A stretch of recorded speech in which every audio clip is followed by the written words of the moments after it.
story. That's the day I've gone on to glory.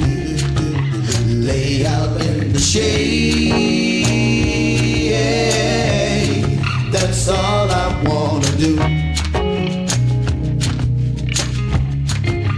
Find myself a cave and get lost in there with you. I don't care to wait. I just gotta get next to you. Let us find a place and do what we gotta do.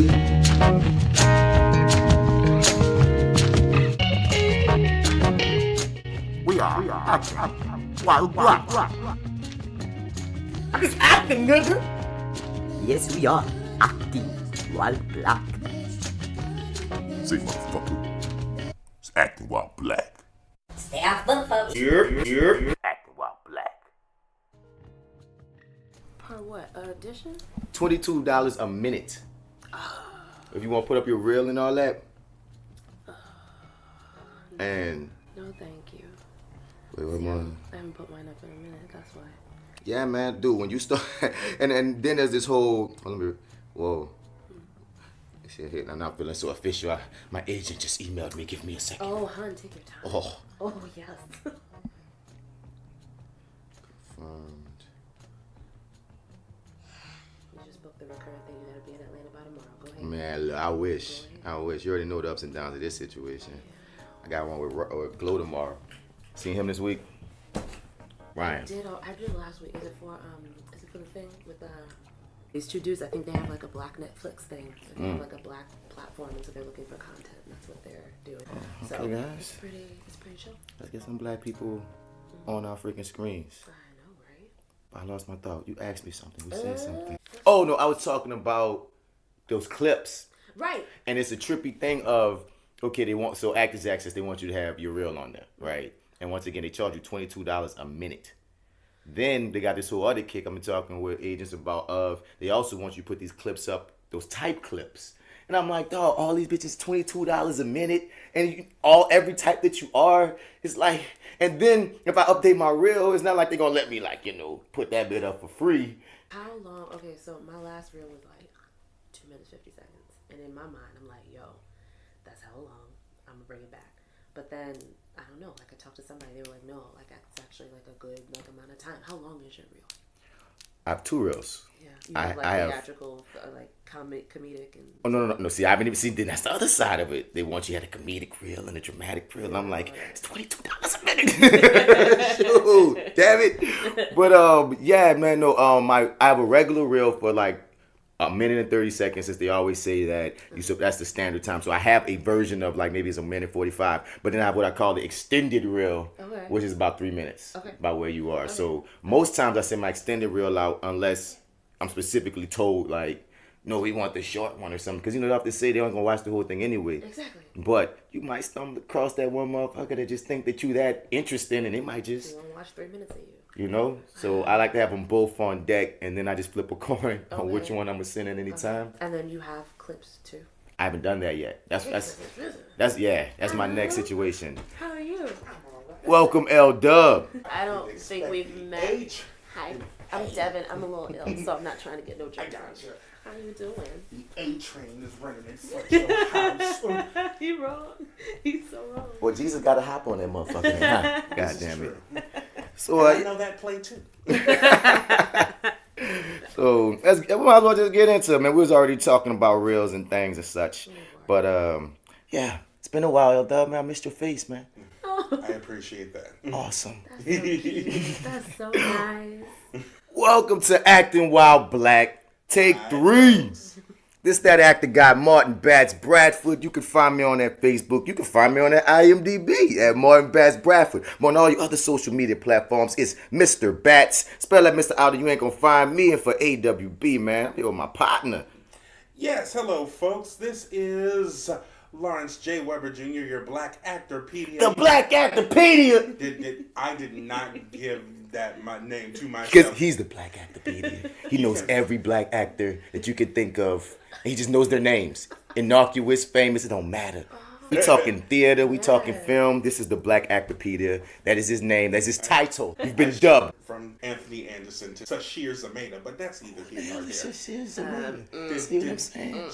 The third or fourth black woman on SNL. Anyway. I see you. You see him? So you can find me on Twitter, Instagram, and Tumblr. That is Soulboy30. Check me out on Snapchat. That is LWeber584 if you even have it anymore. I've checked that thing like once a week. And you can find me on arrogantobserversrants.blogspot.com, where this week the cat is reading Sugar in Our Wounds by Danya Love.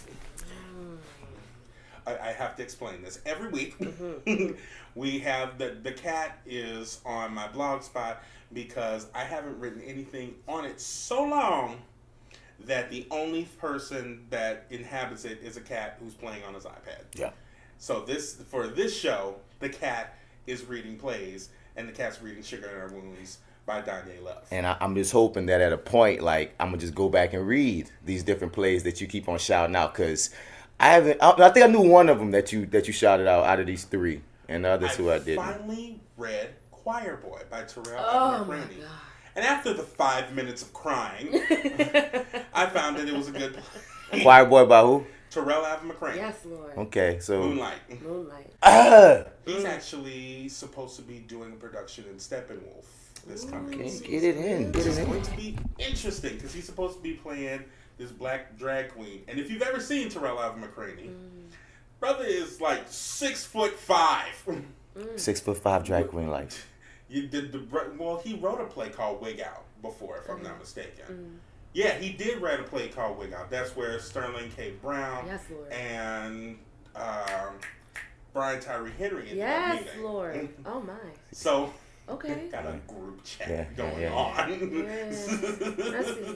Superpowers or whatever. You peeping Yeah. it. You peeping We in it. here. So that's what I'm talking And about. I haven't gotten to my section yet. Yeah, we ain't getting there yet. But before we get to your section, man, so we for take 3, man, and we have our first woman actor guest. I'm so freaking excited about it, man. She's one of my favorite actors. Just all Period. magic in the room. Right? Period. She's also nominated for a Big Easy Award. It's for Best Actor, Best Actress in the Play, Best Female Actor. So, oof. Did you see Sueño? I did not. Oh my God, this girl here was so much power. You and Cameron, because you and Cameron, well, your whole cast was amazing. But like you guys and you're both nominated were bouncing off each other so viciously. I was like, okay, can I get in this place somewhere? I'll just be it was beautiful to watch. But like, yeah, I had my eye on you for a minute. I was like, okay, I know I need a female guest. We have 2 guys, but I said, no, I need a woman guest. And I was like, I think I'm gonna ask Devyn. Oh my God. I think I want Devyn to be my first female guest, man. It's like, yes, that's what I want, because, I got an actor crush on you. I'm over here blushing. Oh my God. So it's an honor. let them know. Oh, nice. Yes. My name is Devyn Tyler. I am a lot of different things, but most of all, I'm just really excited to be here with these 2 lovely gentlemen. They so classy. What? Yes, thank you. Thanks for having me, really. Man, thanks for coming through. So before we get into your story, we got our segment, man. Our moment in black actor history. Black Actor History Moment. Black Actor History Moment. Who you got for us today? I've got Miss Juanita Hall. Okay. Miss Juanita Hall is the first black person to ever win a Tony Award. Ever. And it was a woman. Yes. Juanita Hall won for her role as Bloody Mary in South Pacific.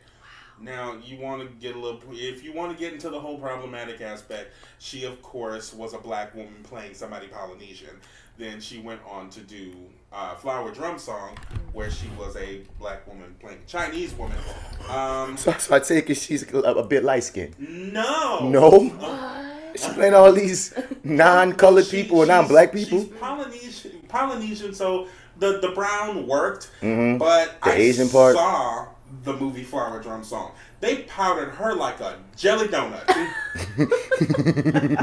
And I'm sitting there, there's a joke. I think Alec Mapa, who's a comedian, said that some of the black came out a little bit because she would have this Chinese accent, and then when she said the phrase "my sister's husband," it would the black would come out. Where are you going today, my sister's husband? Now you see they make fun and love the American way, my sister's husband. But she is still problematic, notwithstanding. I'm also in a production of South Pacific right now that's currently driving me insane. Let's talk about it. Fuck it. What you saying? What's the problem? It's a hard way to go, especially when you're working overnight shifts. So it's 7 to 10, then 10 to whenever the hell they decide to let me off. Such is the ways of working for an airline. Well, that was it is. Well, you know. Are you hydrated? I always stay hydrated. I got some water over there just in case. Then you know. I just don't. Good. You can't be passing out. I know. It's Well, not a good look. Thank you for that. Shout out, of course, to Juanita Hall. Because of her, we can. Yeah. Yeah. Because of her, there wouldn't be Miss Audra McDonald, Yes, Lord. who is the most decorated Tony Award winner with 6. She's literally won 6. One in every actress category. Such a queen. What in the world? Oh my goodness. Wow. She was pregnant when she did Shuffle Along, Look, doing high kicks and tap dancing.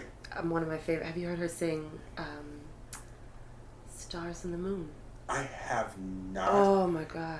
But the first time I got acclimated truly with her was, well, she did Dreamgirls in Concert where she played Dina.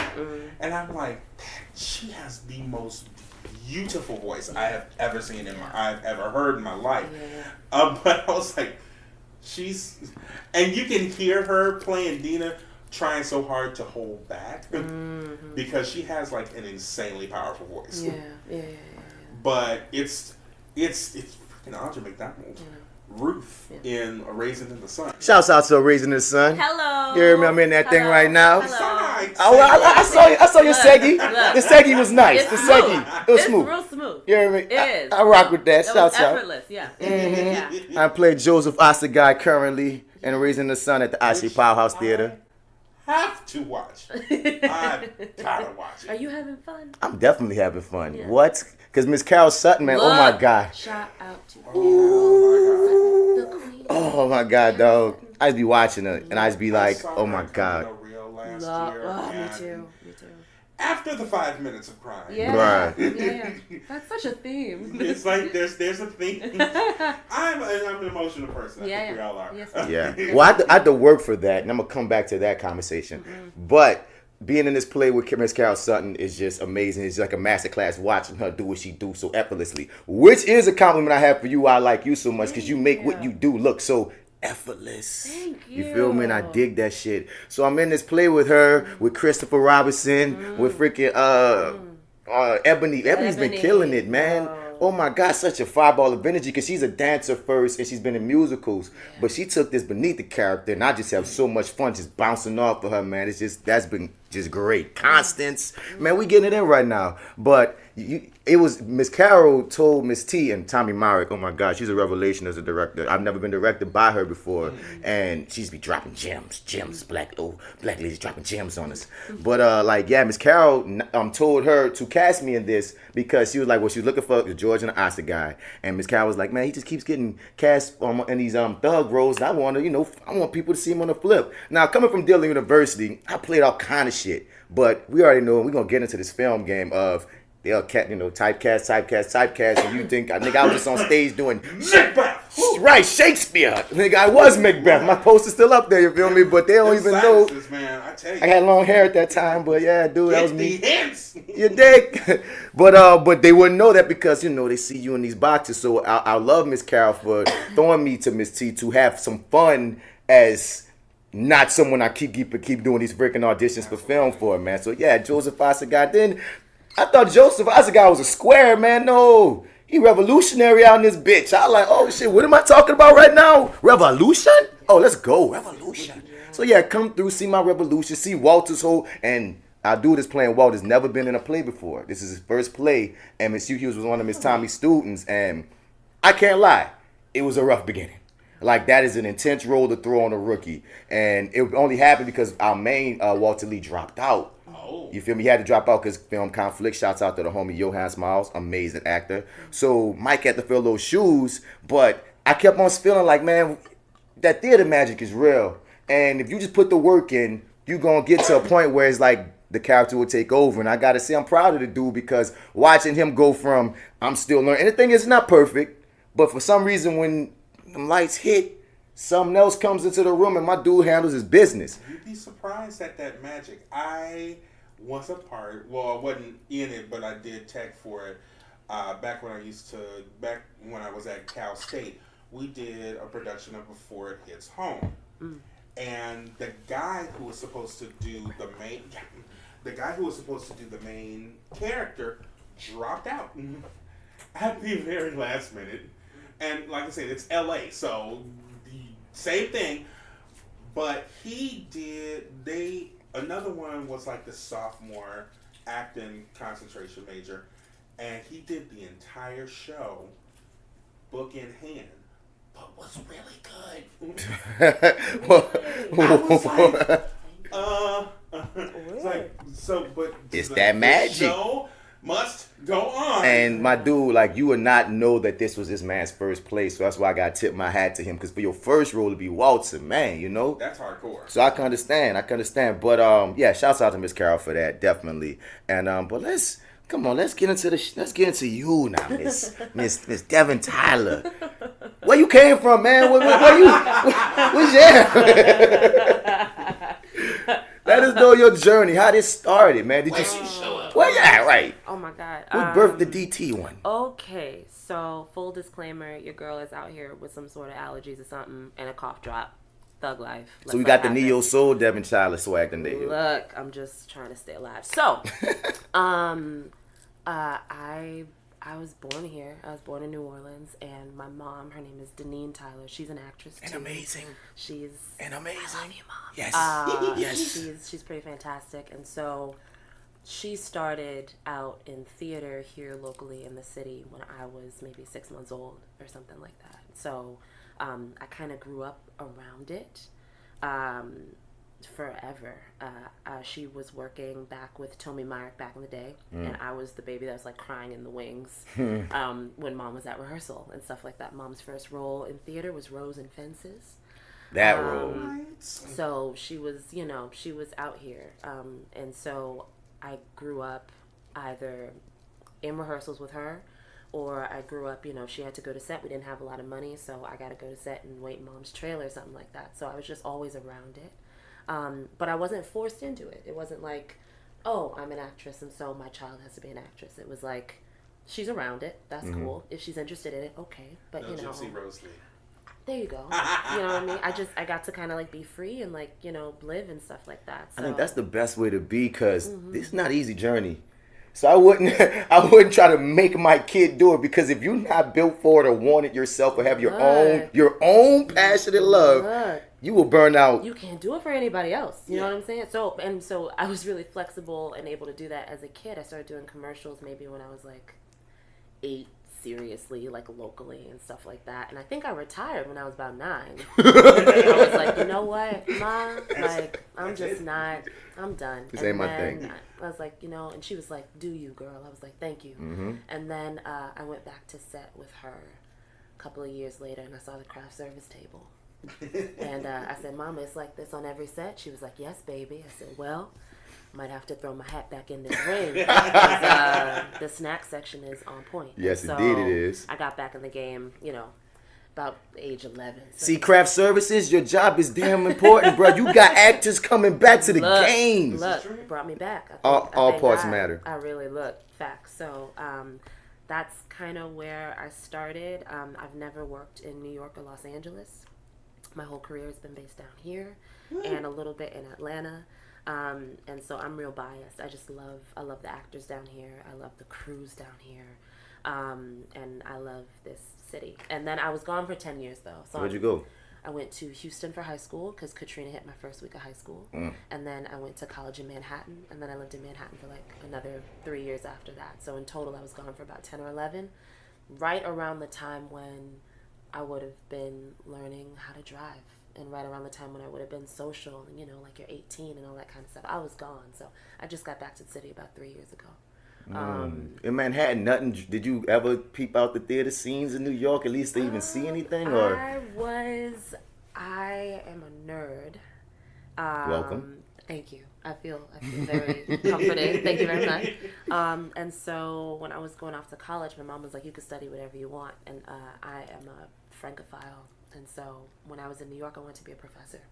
I was taking the GREs and thinking about going to grad school and doing research and traveling and stuff like that. So I did a little bit of theater, but I didn't hit it as hard as I could have.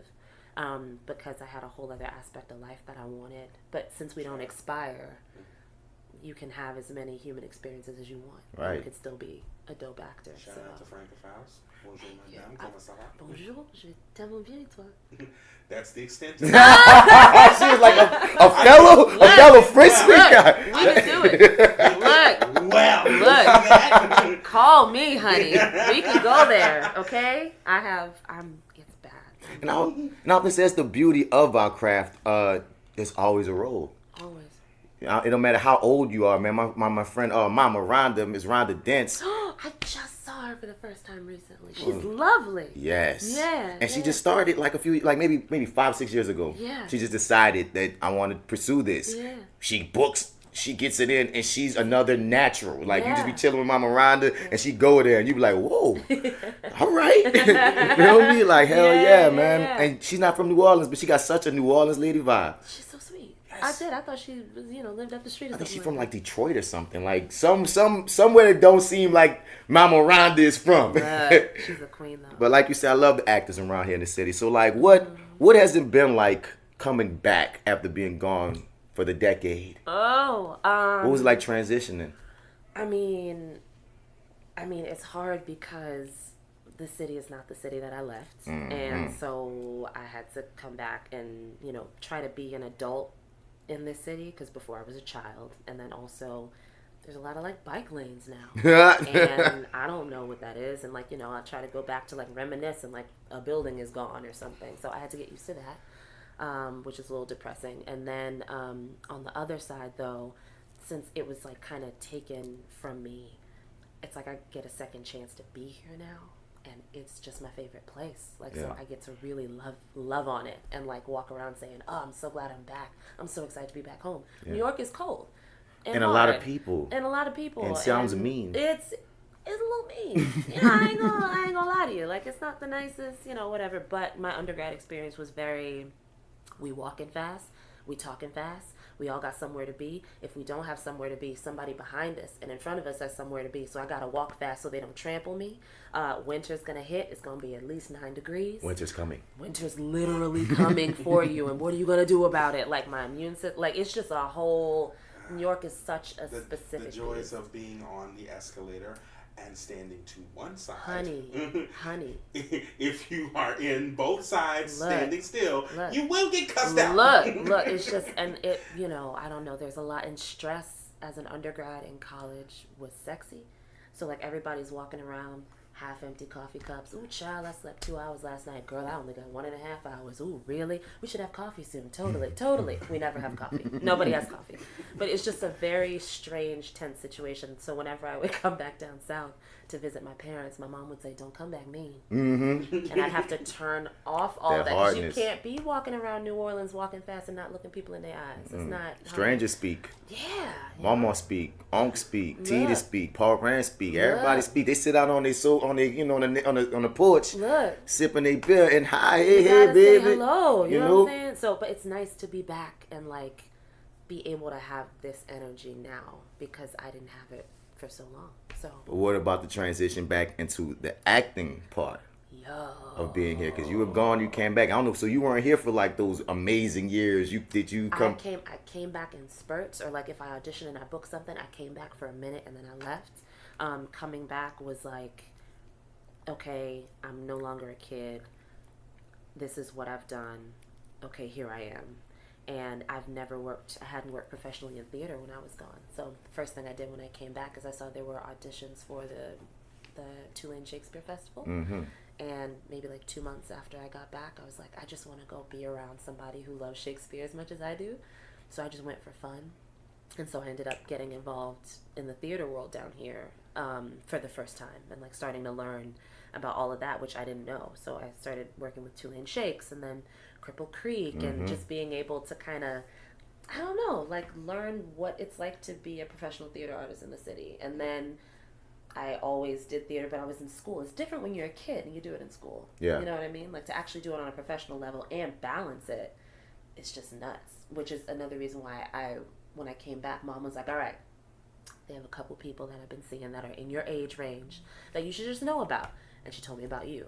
Word. It's like, oh yeah, no, this guy named Martin and stuff like that. And then I saw you in a reading for the first time at some lounge on St. Claude.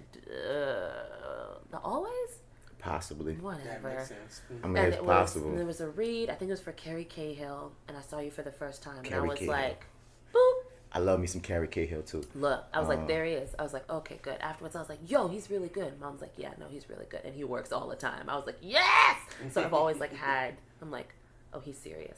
Solid. So you really trying to make me blush? I see you. Look, I see you. look, it's not a game. It's not a game. Okay, we're not Yeah. playing out here. Yeah, but- No, I've respected your ethic for a while, but then also it was weird because we don't really, like, I don't know you at all. So I'm just like, I see you in audition rooms. I'm like, he's cool. It's just respect. That's how I felt too. It's just respect because your mom came back first because she was gone for a minute, right? Yeah, no, yeah. Because I remember when Miss Deneen came back and I think it was like that with her. She came to some reading I was doing with maybe Pamela. It was with somebody. Pam. You feel me? And shouts out to Pamela Davis Nolan, another one because we shouted her out last time. Hi, Queen. And yeah, I remember she was just like taking she asked me. I just asked you like, where you been? She's like, who are you? Yeah, where you been? So you somebody coming inside and gone. And I was like, yeah, and I didn't know who she was. But I'm the type of person if like people like, cause someone say, oh, you don't know Devyn Tyler? I know she. Da, da, da. I was like, oh yeah, research. So when I researched, I was like, oh. So then whenever like she might be or something, and then you came up, I was like, are they related? Because you came back, and then I'm just seeing y'all like, okay, we just gonna smash the game. And I was like, all right, mama, daughter, I'm so freaking impressed. And when I actually get to see you do y'all thing, I was like, oh, you didn't steal it. You both okay? Like definitely. So I'm gonna throw it to you, BlackActorPedia. What you got for her right quick? Well, not right quick myself. You know what I'm saying? What was your biggest production? Well, what kicked off your theater life here? Because I know for me, I've been here for like ever. Once again, I will say, went to LA, lived there, did one short film. It was after Katrina, so I wasn't in nobody's headspace to really do anything. But the one that kicked it off for me professionally, because it's Dillard, let's be real here. The one that kicked it off for me professionally was Ain't Misbehaving. Last 2017. Wasn't it amazing the very first time you got paid just to do what we've been doing at Dillard? My God. No. When that check hit, and like I said, when that check hit my bank, I was like, I got paid to do my free shit. Like, do I give it back? Are you sure? And I'm getting paid this much. I just acting. And like I said, it ran for like 30 performances. And Is that allowed? apparently, because it was equity. Oh my goodness. Because not only that was a hell of a kickoff. I'll tell you that right now. Only because I started it, then I started EMC with it. Right. So I got like half my weeks, and that was back when they were like 52, and I was like, they dropped it like 2 weeks after the show actually closed. So they went from 52 to 25. Yeah. And I only did like 3 more productions, and now I'm equity eligible. You better go ahead. Get it in. Surprise. So mine was a great like kickoff. So was your first production down here, was it as, would you say, great of a kickoff, or did it start slow, or was it gradual? Because I remember one show before that was a stage readings of a Bob's Burgers episode. 2 actually. It happens. It does happen. And I love that. Shout out to For Sweater Vest. But I was Mr. Dinkler. I'll be honest. I don't really know. Like, people been down here. Like, y'all been down here doing theater for a while. Since I just got back, I went and I auditioned for The Two Gentlemen of Verona because I worked on that monologue when I was in high school. It's a monologue where this girl gets a letter from this guy she likes, and then she gets mad at him, so she rips it up, and then she's like, oh my God, and so then she tries to put it back together so she can read it. And so I used that monologue, and I went in, and I ended up getting that role in the Shakespeare Festival. And then from there, I worked with the Shakespeare Festival again on maybe 2 other occasions, and then I got involved with Cripple Creek. So it kind of started rolling. It was kind of like a quick, like, bang. So how was Tulane Shakes? Because I'm like on the other side. Musical. Over at Summer Lyric. Totally. So we're like, we're literally like a small hallway. Gap Like, yeah, party, yeah, like yeah. one side and the other. Yeah. But is it as quick of a production as Summer Lyric? Because Summer Lyric is like 2 weeks. Oh no! Oh no! 2 weeks tech show. No, Damn. no. All right. No, Hey. not at all. Not at all. No, We for did this, ragtime we got in it. 2 weeks. I don't know how that Tech physically show. happens. I thought I was going to die. Like, the fact that you're still sitting here in front of me right now is like, I was oh. like, I'm all right. I'm okay. No, we get like a month. Like, we have to. It's like we get like some time. We get like some good weeks for rehearsal time. When we did Taming of the Shrew, it was a different model that Cripple Creek had. So we were in rehearsals, and then we toured around the city. Went to like Bridge House. We went to Grace House. We went to a prison. We went to, like, we just went around for a bit, and then we came back and we actually did it like in the space in a, like, you know, at Tulane. It was wonderful.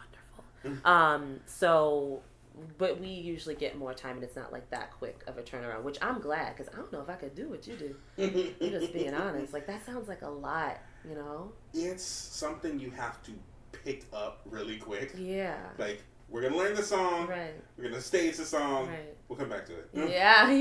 All right, we're going to run Act 1. We ain't seen Act 1 in a week. Yeah. Like, for real though? Yeah. Okay. That's a lot.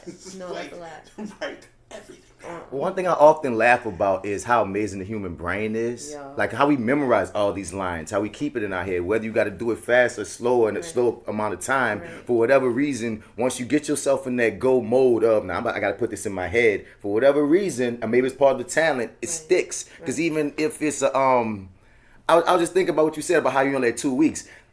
Once you're used to memorizing lines, like when we get these sides for auditions, for some reason I'm like, damn, it's a lot. The next you know, I eat it. And like, oh, I guess it wasn't, you know? So our brains are in tune to do it. So you might surprise yourself. You get something like that and be like, hey, it was intimidating, but your brain just don't know it's go time. But then I used to do that when I was a kid. I'd accidentally memorize your favorite movies all the time. This is true. You know what I mean? Like, you just got stuff in your head and you don't really know how it got there. It's not like you sat down with a script when you were 8 and you were like, I know The Lion King by heart. Like, you just kind of, you just watch it and you ingest it. It's that same training of, like, when someone asks me how you learn lines so fast, I'm like, first I just got to get the sense of what I'm talking about. Period. Whether it's a monologue, whether it's a scene. If I get the sense of what's going on, just like remembering lines from your favorite movie, you know them lines because you know the sense of what's going on. You know it's popping. So now the actual words are easy. Exactly. Because you know what needs to happen. I get mad here, I get happy here, I want my money right here, and then the girl kiss him. Boom, we good. So I just got to get the words there. Then certain words are just poetry in and of themselves, whether you got a good script, or if it's just something that just fits. And so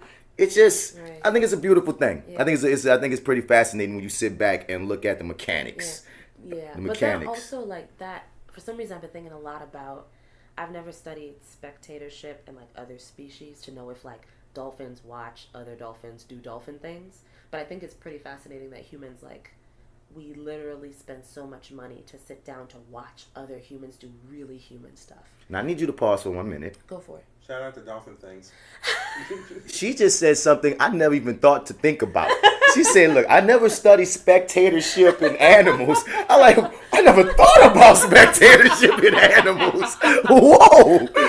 Now you got me thinking, damn, does it go down under the sea or what? You know what I'm saying? But, like, because Lions be walking around like, hey, Leo, look what you're about to do. Look, but like, actually, because all we're doing is, like, we sit down and you watch like a scene between two people. You're a human being.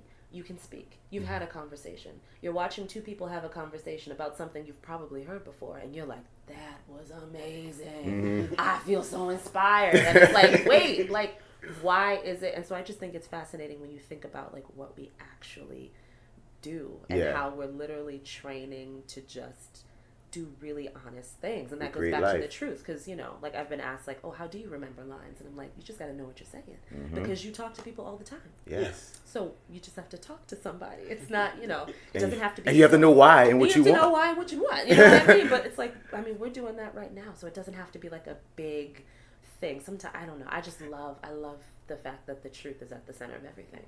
I love the way that you put that. And I'm going to take in what you just say. Let's say we have that conversation for real. Let's say animals. Yeah. Okay, so they're not as evolved as us when it comes to the brain. Right. But I can take in the fact of an animal might just be interested in watching another animal just to watch them, because people watch all the time. They do, yeah, absolutely. So I think there's merit there. That's all I'm saying. I was like, wait, I never thought about that. Let me see. Yeah. You know what? Because I couldn't see them coming together to write a play and da da da. No, Right. but the fact of just how we see lions on freaking Nature Channel just sitting around and looking around, chilling. Yeah. You know what I mean? And there's like maybe 50 different things that they decided not to kill in that moment, and they just, I'm not gonna kill that for whatever reason, and that just might be their form of entertainment to a degree. That's true. I mean, they do have art. A lot of species do dances in order to mate. That's true. That's very. Wait, now you pause for a fucking second.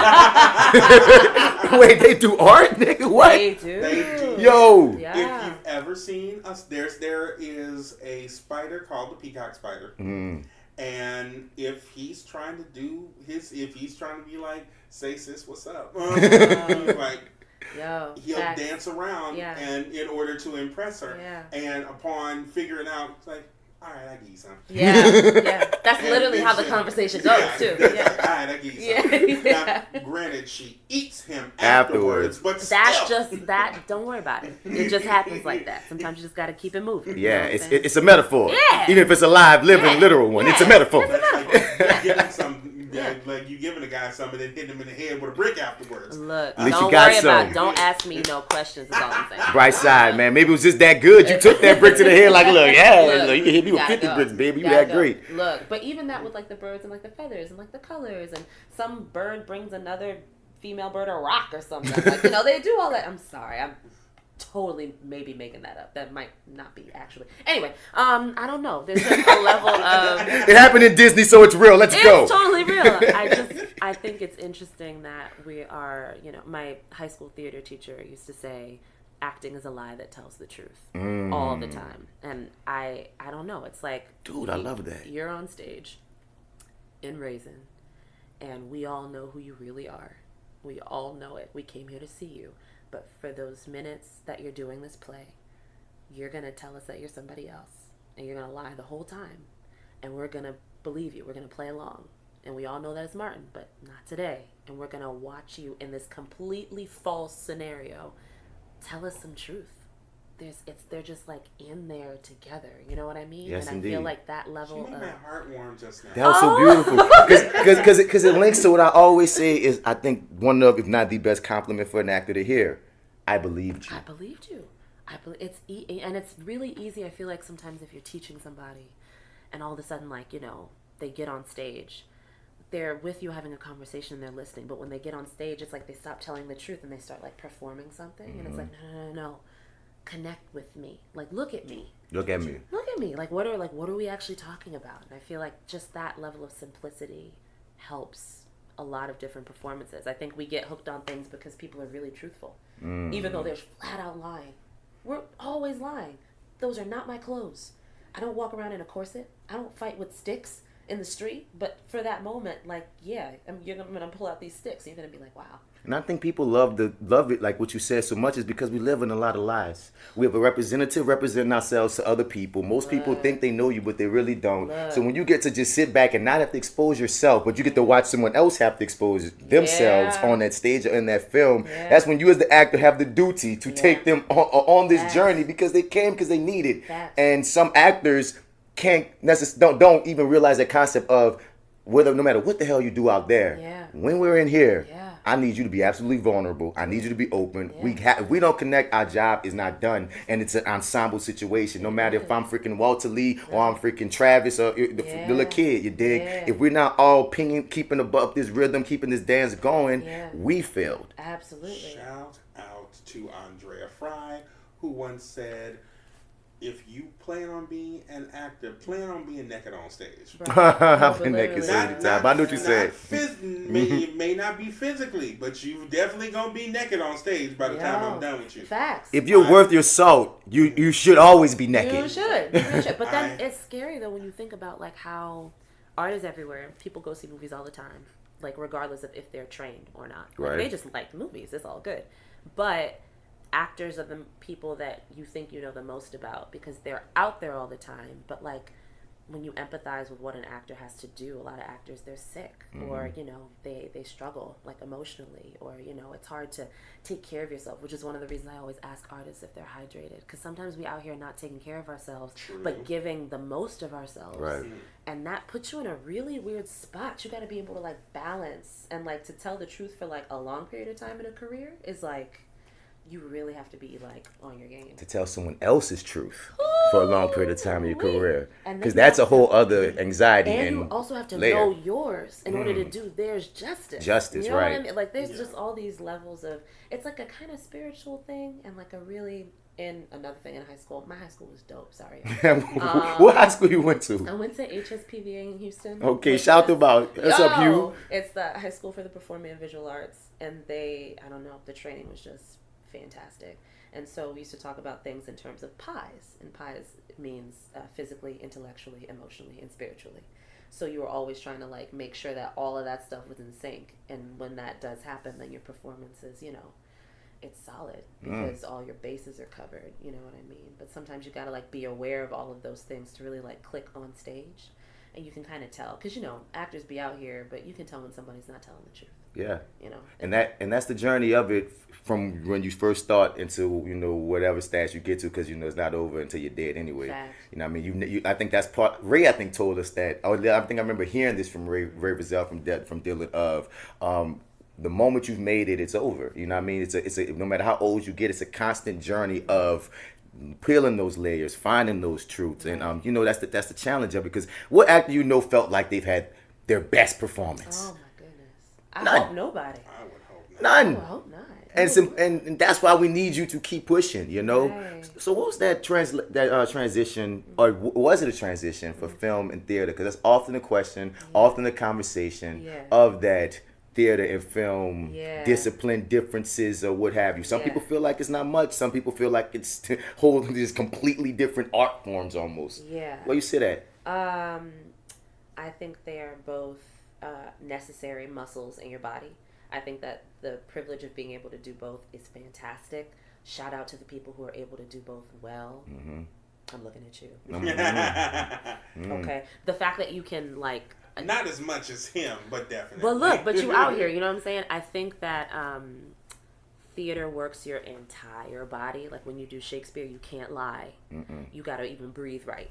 Because otherwise you're not going to get through that line. As well as you're speaking another language to people who may not get it. So if you're you not gotta- the truthful as you can be, they will not connect. Look, so you got to really theater, like, you know, after I did Sueño, which was this fantastic play I did with Cripple Creek, I used to have to just ice almost my entire body. It was just extremely painful because you're out there, you got to move across space. Yep. Your voice has to travel to the back of the house. Yep. If you're traveling, we were in different spaces. We were in cafeterias and like gymnasiums and stuff. So like, you know, afterwards you feel spent. She's sword fighting. Yo, There's battles. Look, You know what I mean? This it's wasn't lit. just your regular joint It's here. so lit. Oh Lord, it was fun. But then when you go to film, everything's quieter and it's tighter. You have a camera that's sometimes right in your face, so you have to like really know how to really tell the truth on like an internal level because you ain't gotta move and all that kind of stuff. Sometimes all you have is your eyes. But then also you have to be socially aware because a set is like an environment and like a microcosm. So like you're not just an actor on set. Like get out the way so the gaffer could do his job and the lighting person, the boom op is gonna hit you in the head if you're not paying attention. Make sure you say hi to the AD because he's important. Like, you know, you have to really be giving in sometimes a less physical way, but it's still just as demanding. So like I can't pick one. I love both of them. Was it hard? Yeah. I mean, like, what you started with theater or film? Theater? No, film technically, huh? Technically film, and then I kind of went into theater, but it was when I was a kid, so I don't really know. But I think that I started with theater, and I like that. I like starting from theater and going to film because, I mean, I think you can do both ways, but I like that theater is really big, and you can always rein it in. Right. But if you start in film It's and hard. you have to go to theater, It's hard to and you have push to them fill out. that space, it's like you have to kind of grow your heart to twice its size and stuff like that. So that gets kind of difficult. So I think I started in theater and then I went to film. And then, you know, there was like some Disney auditions along the way. But I was doing weird stuff as a kid. Like I think there were random intensives at NOCA where we were talking about Meisner, but I was 8. And I don't know why I was talking about Meisner when I was 8 or something. Like, I have a lot of overlap, and I don't remember. And you got some unconscious stuff that you probably don't realize To still this manifests itself in To ways this that you day. might not even notice, but it's just doing it. To this day. Because we all got that magic that we don't know the components of. Absolutely. This is true. This is really true. Which is exciting, though. I don't know, because you get to keep discovering stuff about yourself, and then you bring that to your art, which is fun. What would you tell somebody that's, I'm going to give it to you in a second, Lawrence, but I just want to, I'm going to ask this question right, because, you know, some people are listening and also learning. Yeah. And, like, someone who feels intimidated about getting in front of that camera after they're being so used to being on the stage. Yeah. I often get that question of, like, man, how do you bring it down? Or what's something that you'll tell somebody if they had to ask you that question, like, what's some tips I can get coming from theater to film as far as performance? I think when it comes to performance, I think that if you start in theater, then you've already activated your whole body. And I think that film is just about precision. It's just about where you're sending that energy out of.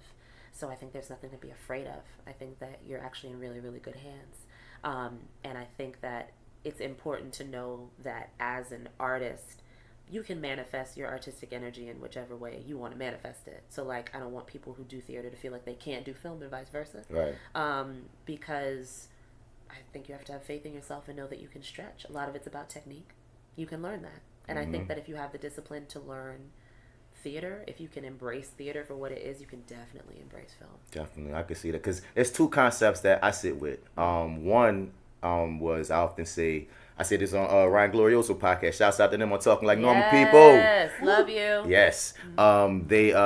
They asked me almost the same question I just asked you, and I was like, basically, when you're doing theater and when you're studying, you're learning theater, you got a bag of weapons, you got bazooka, you got a cannon, you got a handgun, you got all these things, but most time film just required to see how good you are with that knife. Fact. Woo! What you can do with that, Take just that us knife. to church. You know what I mean? Let's go. There's a lot Sorry. that Oh you my can do God. with that freaking knife. You know what I mean? Right. That's all they care about. You might could have the bazooka, you might have been all this, but they're not worrying about that bazooka because they're trying to paint their picture. Yeah. And most of them, they're caring about what the picture feels like, what the picture looks like, more so than how great you can act. Yeah. You feel me? Yeah. And another concept, I don't remember who told me this, but it was a cool, because that one is just me. But Yeah. someone told me the second one was basically, you shouldn't be afraid about, it's about keeping your performance just as honest, That's right. but playing to the space that you're in. Yep. So if you're stuck in a box, you're not going to do all this. That's right. Because you're stuck in this frame. That's right. So if you just keep it's almost like if you're in trouble, like you know how to act when you're in certain positions, when you're in certain places. You know how to be on the playground, Yeah. like you know how to be in the library. Yeah. So if I'm filming you in the playground,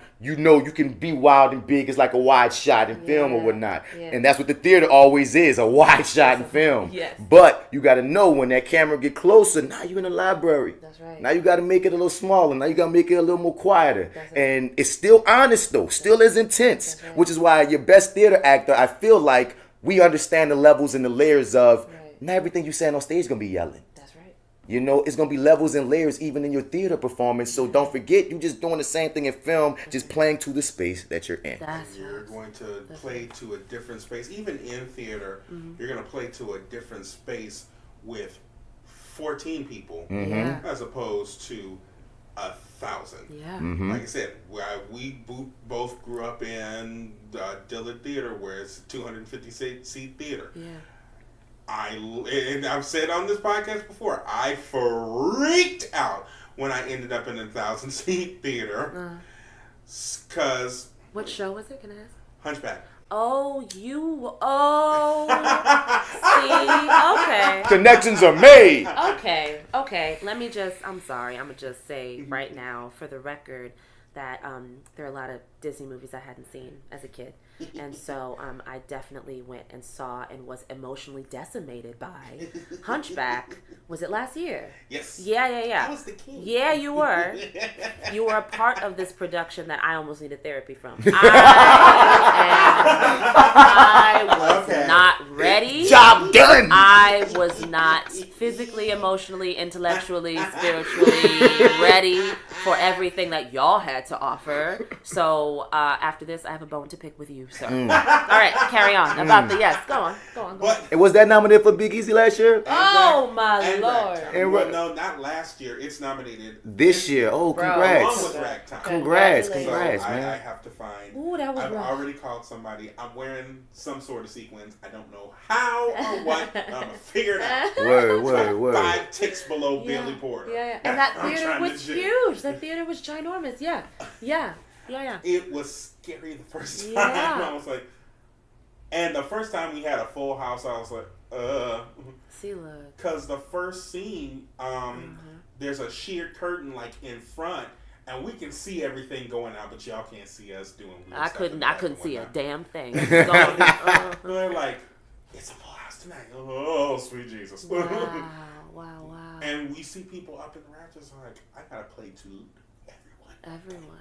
Everyone. Let's do this! Yeah. And you got to do this, and the power will come. Yeah. But once again, like you said, if you're in a little black box theater with Look. like 5 people, you're going to still go hard, but you know where you are. You're not Yeah. gonna sit up here and scream at them. Right. You know? But I'm going to present something to you, too. I've been nominated a few times for Big Easies. How you felt when you were nominated your first time?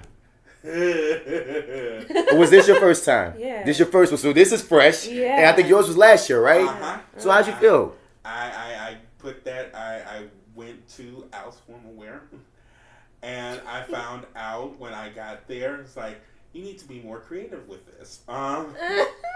Because I cannot remember her name, and I wish I could. She was nominated last year for,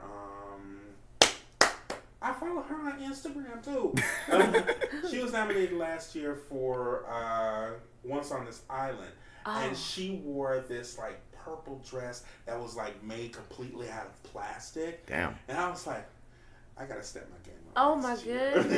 goodness. The regular monkey suit ain't gonna work. Oh my goodness. Did you see your nomination coming, though? No, not at all. It was somebody sent me Victoria, shout out to Victoria, sent us an email. I was like, look what happened to this. I'm like, excuse me? I did what? Oh, I get to go. Now, keep in mind, my mother, who has taken multiple pictures of me in this tuxedo, has like 7 pictures, not just of the tuxedo, but the picture we took at the closing and all of this. And she was ready to max out every single solitary credit card she had Mama! in order to go. And I was like, Mother, do not do this. It won't be the last time. It's just the first. And surprisingly, it's You better the go last time. ahead. Yeah, man. I performed that night. I performed Feet's Too Big. I was not ready for how grand it was. Yeah. It's like mini Tony's. That's the best way I can explain it. I did not expect it to be as grand as it was, and I performed. I went back to the table. I didn't even want to sit down because, like I said, the performance was fun. I went back to the table and I was like, It's got to be fun because all theater people in there that you're Yeah. basically doing it for, and so it's the like I best said, reception. I was in that and Carolina Change that year too. Shout out to Being the Bus. And Troy won that year, so I was so hyped. Which Troy? Troy Boucher. Oh, She from Carolina. yes. Oh, I love Troy Boucher. Yeah. Awesome. Yes. But she won, so I was already hyped for her. It was like, doesn't matter. Somebody in one of the shows I was in already won. So yay. And then they said, best ensemble goes to Ain't Misbehaving. I literally jumped up and down like a little girl. I was like, ah! This is like we have. This is like I'm happy you're happy. When you need you to move to the stage, please. Yeah. Like, come on, go up there. They when we won, I did not want to let the soccer go. Right. I took pictures of it. I mean, it's a little glass award. I'm like, I did not want to let the soccer go, and I did not want the night to end. Right. And I'm like, to me, it's going to be the first of many more. Amen. And not just Big Easy Awards, hopefully, cross my fingers. Amen. But because I was proud of you for a bunch of reasons, and one of them was because you went on a tear last year. Because for a while you weren't doing theater. You were like focusing on like other things, other projects, or you might have been I see you audition every now and then. I will explain this. I worked for my airline for this year. I make like 5 years. I've worked for my airline as long as I've been doing Your 30. Shout out to the 200th episode. But I was so nervous because I'd never done something like that before, and I wanted to keep it because I wanted to do auditions, and New York is literally 2.5 hours away. Yeah. So I was like, let me hold back for as long as I can figure this out. And I'm glad that I did do that because it gave me a chance to write. It gave me a chance to focus on the podcast. It also showed me that if a flight is late, you're there for however until the flight goes. So 1 o'clock to 2 a.m. in the morning is a thing that happened, and I did not want that to interfere with that. So I was like, okay, this year's up. I've got more flexibility in scheduling. Let me start auditioning again.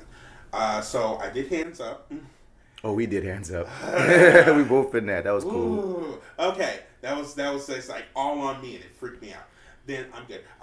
Then I did the Bob's Burgers thing, and it's like Ain't Misbehaving came up. You went on a roll, but I remember just because the reason I'm saying I'm so proud because like we all like, you know, a lot of people out there we're doing theater, but I think you're the first one that actually won an award for theater.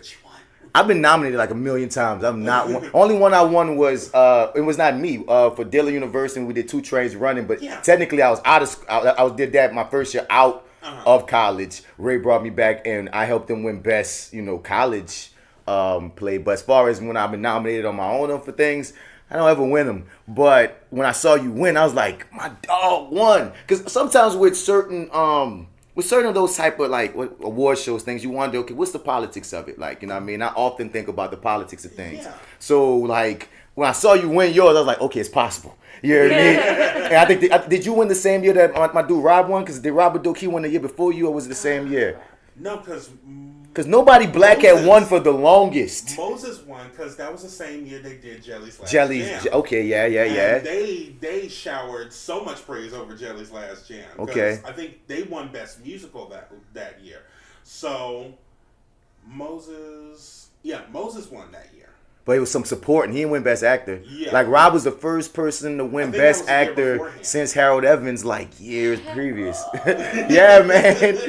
But so I was just, like, I was proud seeing people I knew, because for the longest, I've been going to these Big Easies, and I'm just watching the show, and it seemed like the same rotating white people, honestly, being real. So that was winning these things. And I was like, so when I saw Troy Bechet, when I saw Miss Carol taking things, I was like, yeah, man. My dude from, I love him, from NOLA Project. My dude's name? James Bartell. I love James Bartell, man. He's another one that's so effortless. You see him act, it's like, are you acting? Or you just big? You are this person, right? I love Bartell. Yeah. But yeah, man, that's why I'm excited seeing you, Miss Tyler. Thank you. So how'd you feel? I woke up from a nap and had a text message on my phone. I had 2 text messages. One of them is this amazing friend of mine, and it just said, "Girl," and I was like, and I wrote back. I was like, "Hi, I don't know what's going on." And then I had one from Queen Carol Sutton. And she said, "Congrats on this." And she's the one that actually broke the news to me, which I was in the audience last year rooting for her when she won. Yes. So to have her saying that to me is like, because yo, I was like, if I may just walk out. I mean, I haven't gotten to mine. Like, I've been like, to have her, she's just, you know, my mom, like, I grew up hearing about Carol Sutton. Like, she's just a part of my life and things like that. So to have her send me a text message congratulating me, I was like, oh, I could we're good. That's all I needed. Really. I won. I was like, thanks won. very much. I've only been back for 3 years. I only learned about them maybe 2 years ago. I also wondered about politics, and some of the theater spaces that I have been in have been whiter than other theater spaces. So because of that, I'm not necessarily, I'm just aware of the politics of it. So I'm If I not. had a church fan, I would be taking it out and humming. And I was kind of shocked. And that's a funny thing, because what you said, like about a lot of the white theater spaces that we all have been in, and those are the ones that often get the most attention when it comes down to it. I was nominated for Best Actor in a black theater space, and I didn't even know they came. And even, like, I always felt kind of, I never said this before, I always felt kind of conflicted about that nomination, because it shocked me, because I'd done a whole bunch of other things, and I'm never looking for the award, but I've done a whole bunch of other things before then. So when I was nominated for that play, I was tripped out, because, okay, I the first half of this, it was called Jungle Kings, and it was after Rob just won for being in a play for being in jail, and this was a play about being in jail. Right. The whole first act, I don't speak. Now, it's, because I guess they're giving me props, because I'm on the stage, I'm just emoting and paying attention and listening and such. But I don't even start speaking until the second half of the play. Now, I'm not going to shortchange myself. I think I did a good job on it. But it was so weird for me to get that nomination for that play, because I was like, this one? Like, and it just kind of like, You sure? and that's what made me first start thinking about politics. Did y'all just need a black guy this year? I just wondered that, and you shouldn't let your brain go there, because No, it has to go. It's a question. I can't help but wonder. But see, I used to feel that way about the Oscars. Because Word. I'm like, what did Halle have to do to get it? And what did Denzel have to do? And that was like a conversation that I used to think about. Of all the things that they've already done. When they just like... you think about Angela Bassett, but continue. But so when that video was circulating of her doing... Was it Lady Macbeth? Yes, it was. She dropped I that remember Shakespeare, that. right? I felt angry that I had been lied to. I'm like, so you telling me she could do Macbeth? Like, why am I not realizing that she can do... I think about that. I didn't know that you did Macbeth. Like, I wish that... I don't know. Why can't you get nominated for that? Black people doing You know what I Shakespeare mean? makes me happy inside. I get... It's lovely. I haven't yet to be in a Shakespeare. Homie. No. But then And I'm a like, Shakespeare it nerd, just makes so... me feel all happy inside. It's important, but then like Shakespeare for me, like honestly, Shakespeare and French are the two things that like just like they hit some sort of I hum, like my body feels like I'm doing the right thing if I'm doing Shakespeare or if there's something French related, and I don't know why, because it don't make no sense. Shakespeare though is like the math of theater to me. I'm like, that's the place where you have like the least diversity. You should and could have the most, because as long as you do your scansion right, you know what you're saying, and you support your breath well, anybody could play anything. There are no, unless we talk in Othello, and then okay, fine, we could talk about race because we have like this. But like in every other Shakespeare play, I've always wanted to play Iago, by the way. But you'd kill as Iago. But they usually, it's black man, all these white people, or some people flip the white people and all these black people. But it's like, I always want to play Iago. BlackActorPedia, there is a weird production that they did, if I'm not mistaken, at Arena Stage like years and years ago, where Patrick Stewart played Othello, and the rest of the cast was black. Yeah, I heard about that. That's what I'm saying. But that's a rare occurrence. It's such a rare occurrence. Usually when Othello pop up, it's just the black guy and everybody was white. That's it. But that's what's what you saying. But that's what it like. That one is like, all right. Because he has one, and he has a lot of plays. So I'm like, all right, if you have one, and it has to have a black dude, all right. But like when you think about it, nowhere else does it describes their ages. But like there should be people of color and diversity all throughout Shakespeare stuff, because you just got to plug that kind of stuff in. And so I get kind of frustrated when, like you talk to like a young like brown student in a school, and it's like, what do you think of Shakespeare? And they think it's some like highbrow, like, everybody's hoity-toity, and everybody's probably also white. And I'm like, no, but that's because I didn't grow up knowing that Angela Bassett could do Shakespeare. And they don't show these images enough. They don't show it. I mean, I was tripped out the first time I saw Much Ado About Nothing, the movie, when Denzel was playing I just Don heard Pedro. about that. I'm like, look, like, and what happens if, as a kid, you are, studying Shakespeare or whatever, and you watch that Much Ado. Or somebody's like, okay, we're studying Shakespeare, and then they put Angela Bassett on in the class. And as a young brown kid, you're like, oh, she could do that.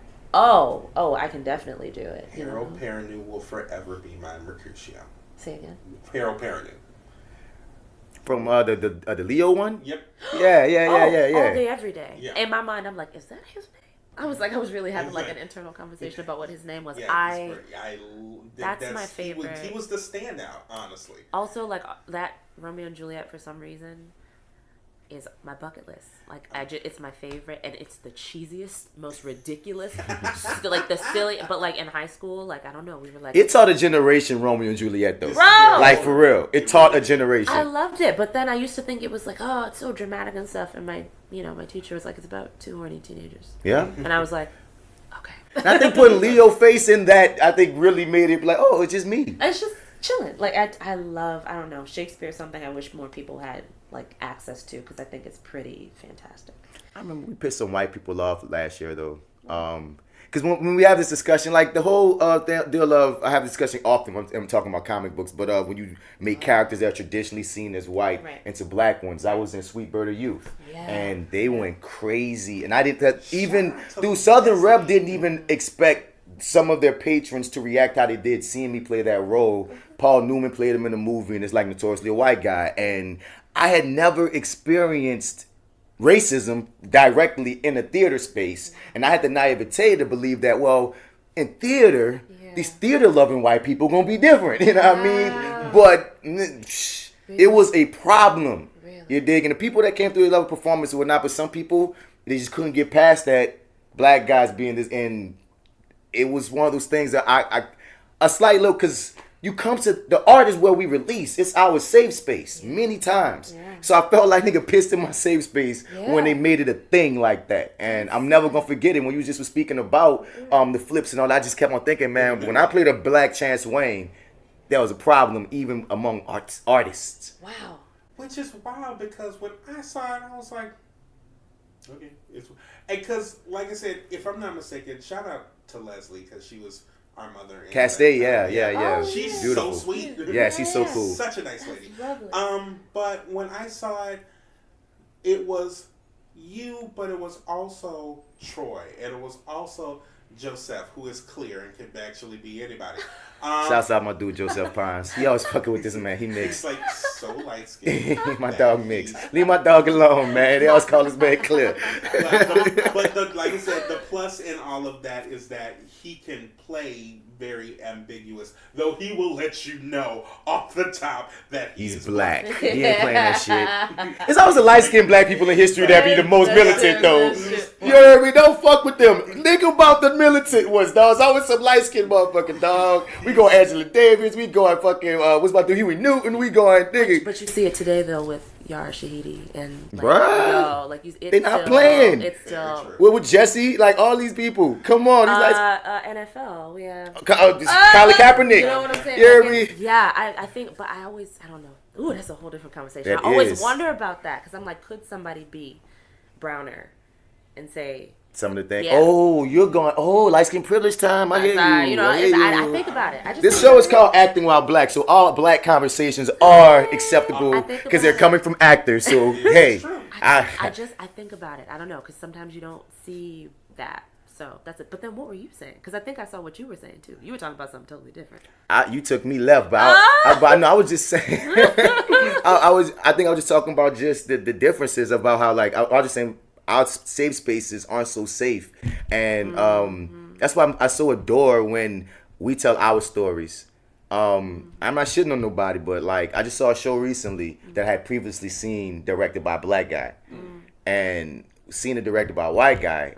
I saw such difference that I'm not saying. I just love when we tell our stories because there's things that aren't on the page that we will always add that will just resonate. And it's so interesting being a black artist or a black actor because as a black person we have to learn our culture and we're force fed their culture. So we know you more than you know you, and we know us. And it's one of those things of like it's such an interesting thing when we come to what we do. We're actors and there's so much out of our hands. So tell me this: has there been anything challenging being a dark-skinned, black, female actor out here on these auditions and whatnot? What's some roles that you tired of seeing yourself having to go out for, if there are any? I mean, well, I always taking in the blessings that we love to be called in.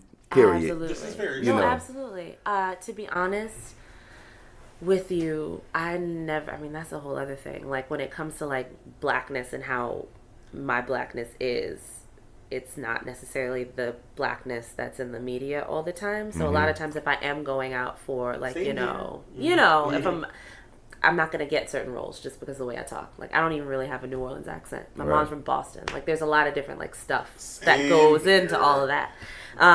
But because of that, I've found in my, career, for whatever it's worth, that you'll have a white male actor who works, and you'll have a white female actor who works, and then you'll have a black male actor, and then sometimes black women. It's hardest for us sometimes in the sense that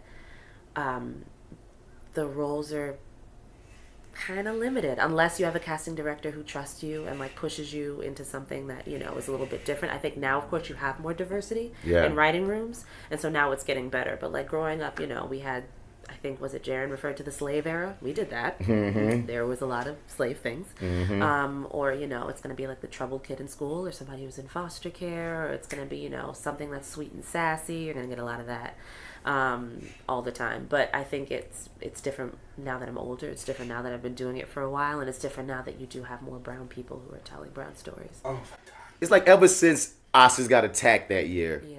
now, like, it's this big fight to be like, no, we're not racist. Look, prove it. Look, we're going to hire this black person here. This black, Issa, you get this, and Donald, you get this. It's like, and I'm so happy. I will happily use your insecurity about your racism against you if you're going to give me these roles, goddammit. Thank you. But it's a cool time to notice that there are more black opportunities, more diverse opportunities. But it's just, like you just said, in general, we're in a white dominant situation, and then black women. Like, I've often heard this complaint of they're just not the roles that Viola Davis was just talking about that, about how, like, no, that there should be more roles carved out. And what's the difference in many cases between Karen being black or white? Look. Because I will say this, I've read the pilot. Or Asian or Hispanic. To How to Get Away with Murder. Yeah. Annalise was supposed to be white. Yeah. And look at this Emmy-winning woman. And she was blonde. Look. Straight up white. She was white. Yeah, she was white. Yeah, but then, I don't know, I feel like, because, I don't know, Viola Davis is just Viola Davis. Yep. And you know what that means. Yep. She's so good. Her work is good. Like, she's somebody that I look at and I'm like, oh man, because when you see her in a role, you trust her with it because you know her work is good. So it's really hard for you to ignore her. It's like, it doesn't matter. You're not going to be looking at the fact that, Annalise is supposed to be white. You're looking at the fact that Annalise gets to be Viola Davis, and Viola Davis is going to do that justice. And so, craft-wise, and I think that's exactly I'm how I not feel, sure too. how much I can give to Viola when it comes to that, but as you saw the show progress, you saw them little specks of blackness come out. Absolutely. You saw her. you can only push it down for Like so I said, long. Right. Like I said, you saw her in the bed with her head wrapped up. Right. That scene where she took off a wig and the makeup. Right. That was where she got an Oscar. Let's be real. Yeah. Because she got her Emmy. Let's be real here. Because we need to be normalizing black culture, not niching it. Right now, for the longest, black culture has been a niche thing to show, and some people might be entertained by us, but their culture is American culture. No, seeing this black woman with her bonnet is American culture. Right. Now, keep in mind, there was a scene. There are two scenes that have got to be so black that I passed out. There was the one with her and Cicely Tyson. That was fucking master. That lady there. Yeah. That master class with her in that scene. Yeah. Where she was like, oh, let me make sure your kitchen ain't undone. It's like, okay. Yep. Too black for me. Pass Yep. out. Goodbye. Then, of course, there was the one where Mary J. Blige Look. Dude, do that though. Beauty shop, Do that though. and the random dude comes in trying to sell stuff, and they Look. chase him off. I was like, this is the blackest ABC has ever been. Yeah. Ever. Y'all have Mary J. Blige installing, I Look. don't care what character she is. Yeah. You have Mary J. Blige Look. installing this woman's weave. Look. I'm good. I'm good for the rest of my life. But I'm gonna be like honest though. I was in New York for something, and I went to a talk that I think was by a Black Broadway organization, and I'm flaking on it, and that sucks because it's fantastic. Broadway Black? Maybe it was like the Broadway Advocacy Coalition or something like that. Maybe it was Broadway Black, and they had this talk, and they were talking about justice for black artists, and they said that justice for black artists is equivalent to like a fullness. And so I just feel like the the conversation that I have about race and like being acting while black, as Martin puts it, is that if you have white characters and white actors and artists, they're just able to embrace the fullness of who they are. That's what their justice is. They get to be the teacher, and then they also get to be somebody who's disadvantaged or disabled or who's struggling with an addiction, or you get to see all of the different aspects of life and what life can be. Right. And I feel like actors who are of color, it's very unjust because you don't get them all. You don't get to see everything that I can be. And I think it's really important as an artist to be able to show, you know, you're going to have to see a black woman who has a house that's a certain size and who has a different type of profession. And, you know, that's why movies about like Hidden Figures is going to be so intense, because you're like, wow, black female scientists. Exactly. But you need to know that we can do that, and you need to see that in the media. And so it's not really about like, it's bigger, it's racism and it's oppression and it's capitalism and it's all that stuff. And it's also like, I think, you know, brown folks just want like artistic justice. Let us be full. Because that's what plays into my conversation when I almost feel attacked when people the fact that we care about winning an Oscar. Yeah. And some people who don't get it is like, why you care about that? You just trying to get white people acceptance. I'm like, no, it's not about white people acceptance. I want to be recognized as the best, not the best black person. Wow. I want all the freaking things, and for whatever reason, Right.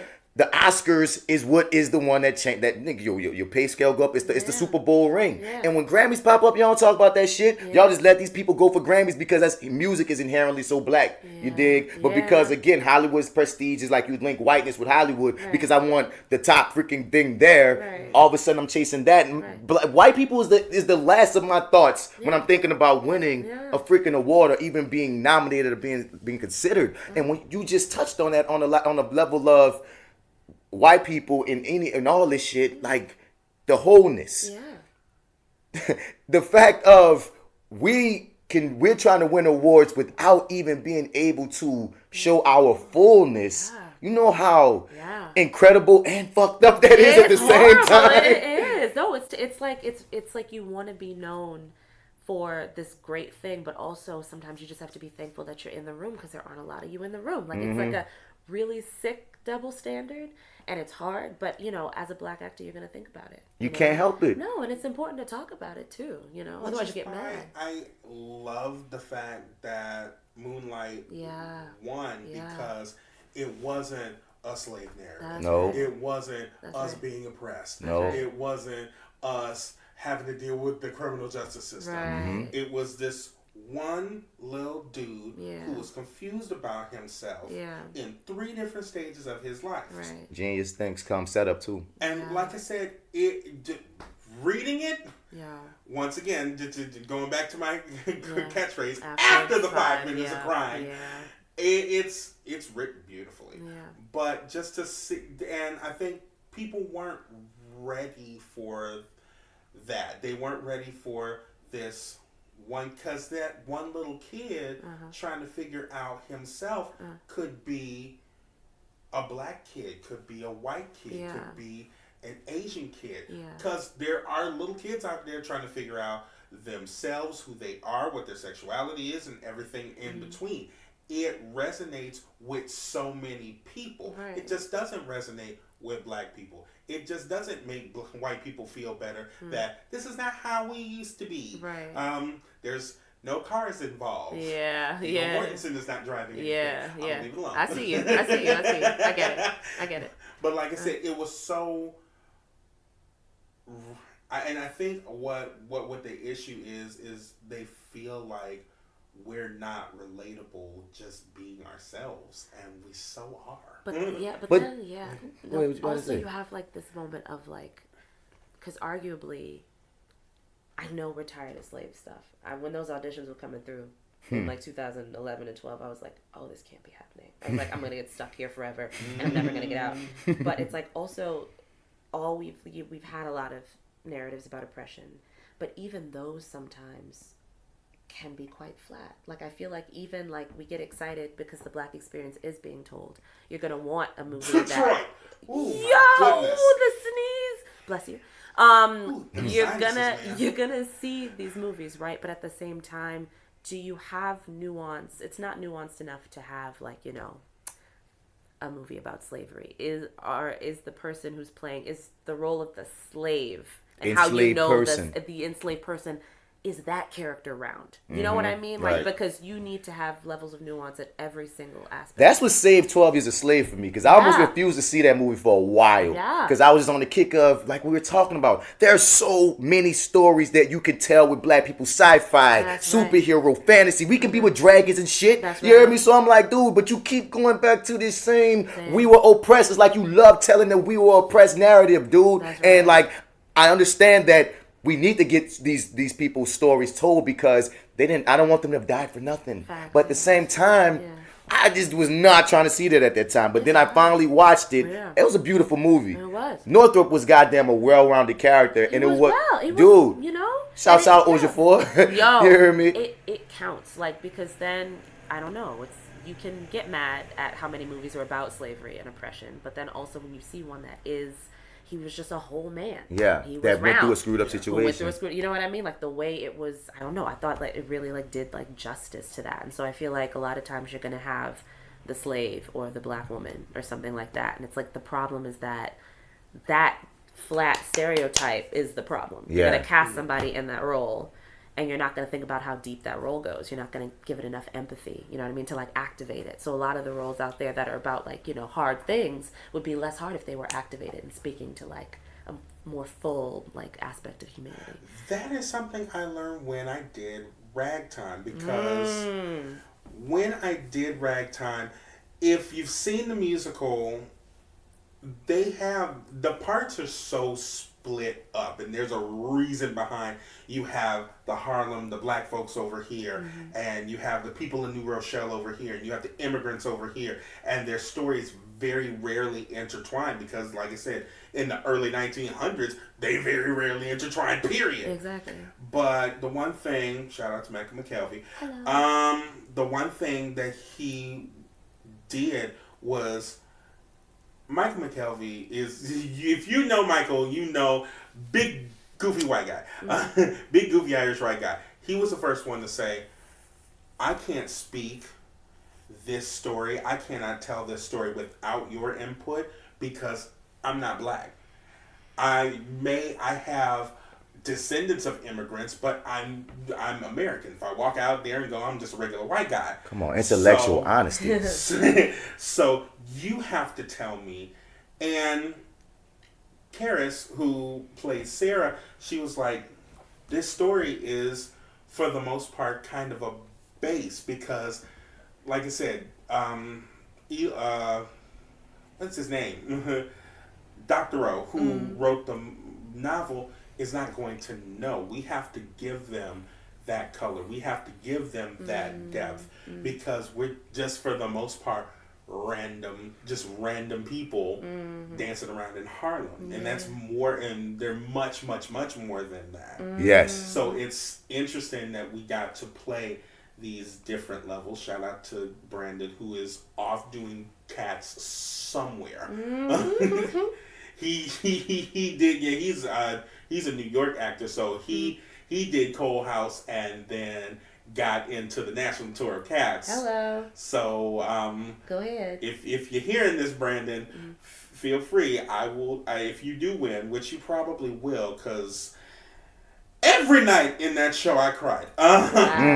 Because like I say, at the very end, he comes out and we do this finale, and at the very end, each and every night, he had tears streaming down his face. Right. And he told us why, because if you have not seen Ragtime, certain people in the room didn't see Ragtime because they were filming the Old Fun Crackle. Hey, man. How dare you? How dare you? Do better. Okay. The whole, like, the end of the first act and the second act deal with black characters being attacked and killed by cops, and the cops having no retribution behind it. Yeah. Sarah gets beaten to death, and it's what it is. Yeah. At the end... And this is a musical. Yeah. At the end, Coal House goes... I hate saying goes crazy, because he had a reason behind it. He had such a reason behind it. Mental break. Yeah, he had this moment where I'm trying to get justice, and I didn't get justice, and me trying to get justice led to my fiance's death. So I'm going to try and get justice, and he almost blows up a library full of really priceless stuff, and he's like, "Nope, we're not going to do that." And he decides to walk out, give himself up, and he's shot by police, completely and totally unarmed. In this musical. Yes. You know what I mean? I don't usually associate this with musicals, man. It's real. God damn. It's real. So at the end, I asked him once we closed, it's like, every night, why are you crying? Because at the end, their son, who's going to be raised by this white family in the early 1900s, he was like, I'm not crying because I'm happy that this child is going off. I'm crying because I never got a chance to raise him. I never got a chance to raise him. I never got a chance to see what he could be. And both of his parents are now gone. And I don't ever have that chance. So the last performance, I'm seeing him do the same thing like he does every night. And I'm like, okay, like I have to bow after this. Good. But I've had, like I said, I've only had that moment twice where I had a hard time composing myself, and the other moment was after Black and Blue. Oh, from Amos Bevan. Yeah, that's a song. That was the one day they said that Walter Scott's got off. Once that came out, we had to sing Black and Blue, and we knew the actual context behind it. Bars. All of us were messed up. Yeah. Because the next song is mine. Yeah. I was like, give us a second. Yeah. And Kristen, who's our SM, shout out to Kristen. She's had a baby too. She was like, give him a second. Just give him a straight up minute. Just hold the black for a second. Wow. Are they in place? Wow. It's like, okay, all right. I'm going to sit. No. Wow. It's a lot, especially now these shows that are set in the 40s, that are set in the 1900s, that are set in the 60s. We so often have to pull what was dealing with then to what we're dealing with now. Yeah. To the point that them emotions get raw. Yeah. I mean, they're the truth, like what Devyn said. So for the people who might not know, you were current on some of these things out here in this film and this TV world. I'm trying to. Tell me what's going on. Tell me. I saw looking down at IMDb. I said, oh my. Damn. And how did it feel when you got the call for those joints? I know one was Queen Sugar. And don't you have multiple like black women directors on that joint? Yes, it was amazing. Queen Sugar's amazing. That premise, but that's because Ava's just an inspiration for me for a lot of reasons. The main reason because she combines arts and academics, which is something that I never felt like I could do. It's like you can't be a good student and be an actor because you got to leave for auditions, you got to leave for classes and stuff like that. So the fact that Ava, I think, has a degree, undergrad, like AFAM studies from like UCLA, and you see it in her work. You know, like you see like her attention to detail with like, I don't know, like the nuance of black people in her story. You must see her attention to black detail, goddammit, bro. So good. So sometimes I know from the jump that it's recurring, maybe, or other times I just get brought back. It's like the Lord just goes, here, it sprinkles like a little magic on top of it. So, but I haven't done TV in a minute. I have a small role in something called Tell Me Your Secrets that's going to come out maybe this year that I don't know that much about. Yeah. Bloop. And then I actually just worked on a film that's going to come out this Friday, actually. What joint? It's called Out of Blue. Okay. And it is, it's like this neo-noir, like mystery thriller with Patricia Clarkson. Oh. And it's going to be playing at the Zeitgeist Theater in Araby starting this Friday. So that's like my latest thing. And then the last thing I worked on, I actually got to be behind the camera for the first time. Doing what? I was a French coach on set of the show. She speaks French. Yeah. You hear me? Yeah. French to the French. So which one out of all of them when you first got it surprised you, if any? First one was probably like Curious Case of Benjamin Button. When I Wait, you was in Benjamin Button? Yeah, for like yeah. Wait, what'd you do? What? Tell me about that there. So, fun fact, sometimes my mom and I, we work on the same projects. And so we both were in Benjamin Button, except that was the only time where we got to play the same person. I played her at 14, and my mom played her at 40. And That's just damn good casting. Right. Well, the package deal is fun. And so I was just surprised because we were both in it, and I was just surprised because at that time I don't know if I had worked with anybody as big as Brad Pitt. I was like, oh goodness, what's going to happen to me? But I'd say that was probably a really shocking one. And then I don't know, you get excited about like your firsts. So, right. Like, you know, I got excited when I first got to play like a romantic lead. Or then I got excited in this one, Out of Blue, that's going to come out just because of the size and the fact that I really got to work closely with Patricia Clarkson, which is amazing. So I think like, you know, your first, when you get like all those different firsts, and I feel like we have a lot more firsts than a lot of other actors. When you get that first, Definitely. you get to be your first scientist. When you get to play Macbeth, I'm sorry. And it has tripped me out that we still have so many firsts. And we're in We have a lot of 2019 and we firsts. still have We so have a lot of many. I mean, part of it's exciting, you know, and then the other part of it's like a little daunting and scary when you think about how much we could actually do. But it's like acting, we never expire, so you can just keep going. Keep pushing, keep going. Is there a role that you just, you know, what's the one that you would put yourself in, like the ideal one, the dream one? Whether character type or something specific? It's okay. So I studied French at Columbia in New York because I'm a nerd, as I mentioned earlier. And when I was studying abroad in Paris, and we were taking a class called Jazz in Paris, and the professor could not stop talking about New Orleans. And I was like, why is this happening? I left there a long time ago. Let's move on. Everybody, let's move on. And he started talking about free people of color in the 19th century. So in my dreams, I would write a bilingual series set in 19th century New Orleans about free women of color who own property in the Marigny, and I would be in that. So it's kind of like out of my head. So Don't take that. Don't bite that. I know. That's happening. That's we manifesting that. Because like I said, the only thing that really comes close. Ooh, God. See, BlackActorPedia. Wait, pause. On the flip, what if y'all did some like super Afrocentric, futuristic shit, but with the same premise? Totally. Like what, an example of that or something? Or like a character? I mean, like, you know, apocalypse happened and shit had to start over again. So it's Yeah. like you still, that story still manifesting, but Right. just in a new, like Yeah. setting. Yeah. Just throwing it out there because I still like yours. I just was throwing it out there like, ooh, this came to mind. Facts. I mean, I really want to train up and be like an action. Like, I don't know. Swing Yo was my first time doing like a lot of like stage combat fighting stuff. And I don't know. I just like I look up to people like Denai Guerrera.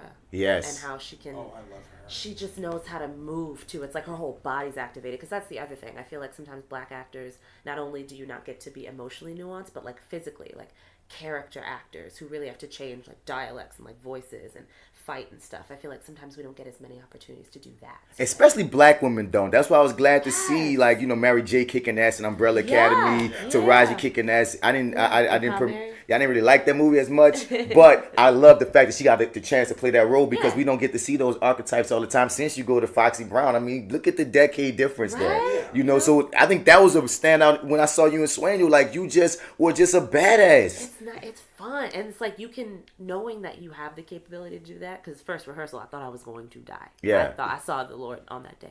But when it comes to like, you know, being taught, even something, I was taught all that movement by a black dancer, a choreographer who teaches at Lusher. But like just to see that come out of her head, I'm like, you can do that? There's just certain stuff we aren't like acquainted with. And I think white people take it for granted that we get so excited by this not taking in. This is not the norm. It's not. I was excited. I mean, you know, just like growing up and stuff, you know, mom's like, okay, you're going to have to watch like a Bruce Lee film because you have to know who Bruce Lee is. And then, was it Timac or something like that? Like when I learned about like... Oh, The Last Dragon. We're talking about like the full era. I had a friend who was studying it at Columbia and stuff to where you have this era of like black martial artists. Yep. And like actors and things. Like, I don't know, growing up, I didn't know that was a thing. I don't know. When I learned about those different things. Tim Brown.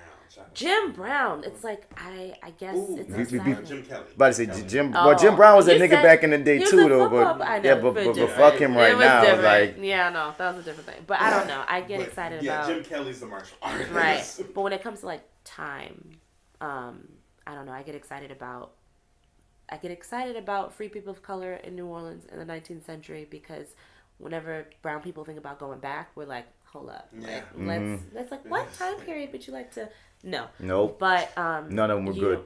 But you don't think that, Paul Mooney. what if we were? We can only go so far back. You know what I'm then saying? my black ass is in chains. You know what I'm saying? You know. Yeah. It's like you can only But go what so if far we back. were free? But that's the ones they know off the show, and I would love to see it. Just like when they talk about the Black Wall Street, and when they talk about how Aretha Class O'Haley was all black, all black spots, and it's like we don't see those. Once again, I love that. No, I love it because go back in the past and show us show us empowered. Because too often it's almost feeling like a mindfuck. Like, why do you teach us we was enslaved before you teach us that we had any power? Yeah. Like, I learned about civil rights because we was black, we was seen as inferior. I learned about slavery because we was black and we got enslaved. Right. But nigga, stop teaching these little black kids this first. Teach these black kids about the hidden figures. Teach the black kids about motherfucking free people in the Maryland in the 1900s. Yeah. Teach them even about, I was in that play Rumors of War with Charles Day Long. I didn't even know that whole slavery rebellion on our Louisiana streets until I was in a fucking play about it. As an adult. As an adult, I didn't really learn about like the extent of like Egyptian history and how relevant it is to like brown people until I was in college. Ooh. Like I didn't learn about all, like it's, I don't know, when you get to sit down and just, I don't know, it always goes back to that fullness. Like we're full today, we were full yesterday, and we're going to be full in the future. So we just want stories that show like that roundness. It's important. And why not? Why the fuck not? No. So I mean, like, so what would you tell an actor coming in the game? Like, you had any advice? Because many of us, cause I know when people ask me that question, I'm like, man, I'm still trying to figure some of this shit out. No, actually though, I would say from the jump, know what you want. Because I know that, especially like in this generation, I think you have a lot of kids, Instagram, everything's much faster, and you kind of just might want to shoot for visibility or like, stardom or like followers. Like I think it really depends on what you want, because now that you have like this democratization of social media, anybody can reach for anything. Like the playing field is very, very level. But I think that if you are looking to be a star, that's one thing. If you're looking to have a long career that's really nuanced, I think your game's a little different. Yeah. If you're looking for your work to be consistently good, your game's gonna be a little different than if you're just trying to, be on the cover of GQ. There are different things to like focus on. So I'd say like check in with yourself and see why you're reaching for it, because the reason why you're reaching for it is the thing you're gonna have to hold on to every time it gets hard, because it gets hard. You know what I'm saying? So like there's that, and then also I'd say take care of yourself.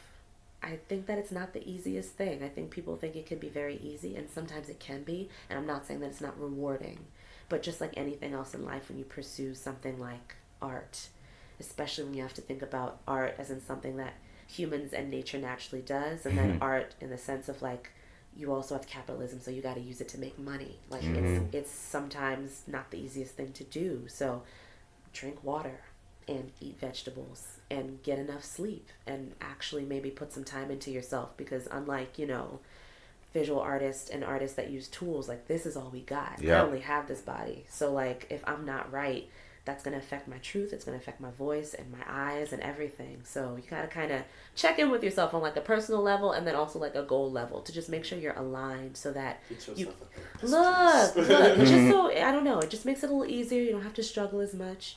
Finding yourself is hard. Finding yourself in this industry, I think, is really hard. And I would just rather if people were not just surviving as artists, but if they were thriving. That would be such a beautiful thing. I'm gonna kick it to you in a second, Lawrence. You got those questions. I changed it up since the last. Switch it up, okay? But two things, because I just remember I was supposed to touch on the point earlier, and okay, I got this bad habit on almost all the podcasts I'm on. Like I might be like, I got. No, I was fuck you. But I do that too. But I'll be like, I'm gonna come back to this point and never do. So I remember earlier I said I was gonna come to a point because you said I think something about crying or something, or somebody emotional. You said something at the top of the podcast, and I remember this. I've said, and after the 5 minutes of crying at least 7 times. That at least you said emotions, somebody emotions, and made me remember that how I was not when I first, like, in the beginning of my acting career, about how, like, I did not know how emotionally blocked I was. Yeah. You know what I mean? And when you speak about truth, it made me remember when I did Top Dog Underdog, and I remember it came down to crying in the end. And that's another thing that I want to raise. I want to ask you about. Yeah. That's what made me think about all that. You know what I mean? Because at the end you're supposed to cry or whatever. And I remember I couldn't get to that point. And the director was like, "You don't ever cry? Like, what's wrong with you?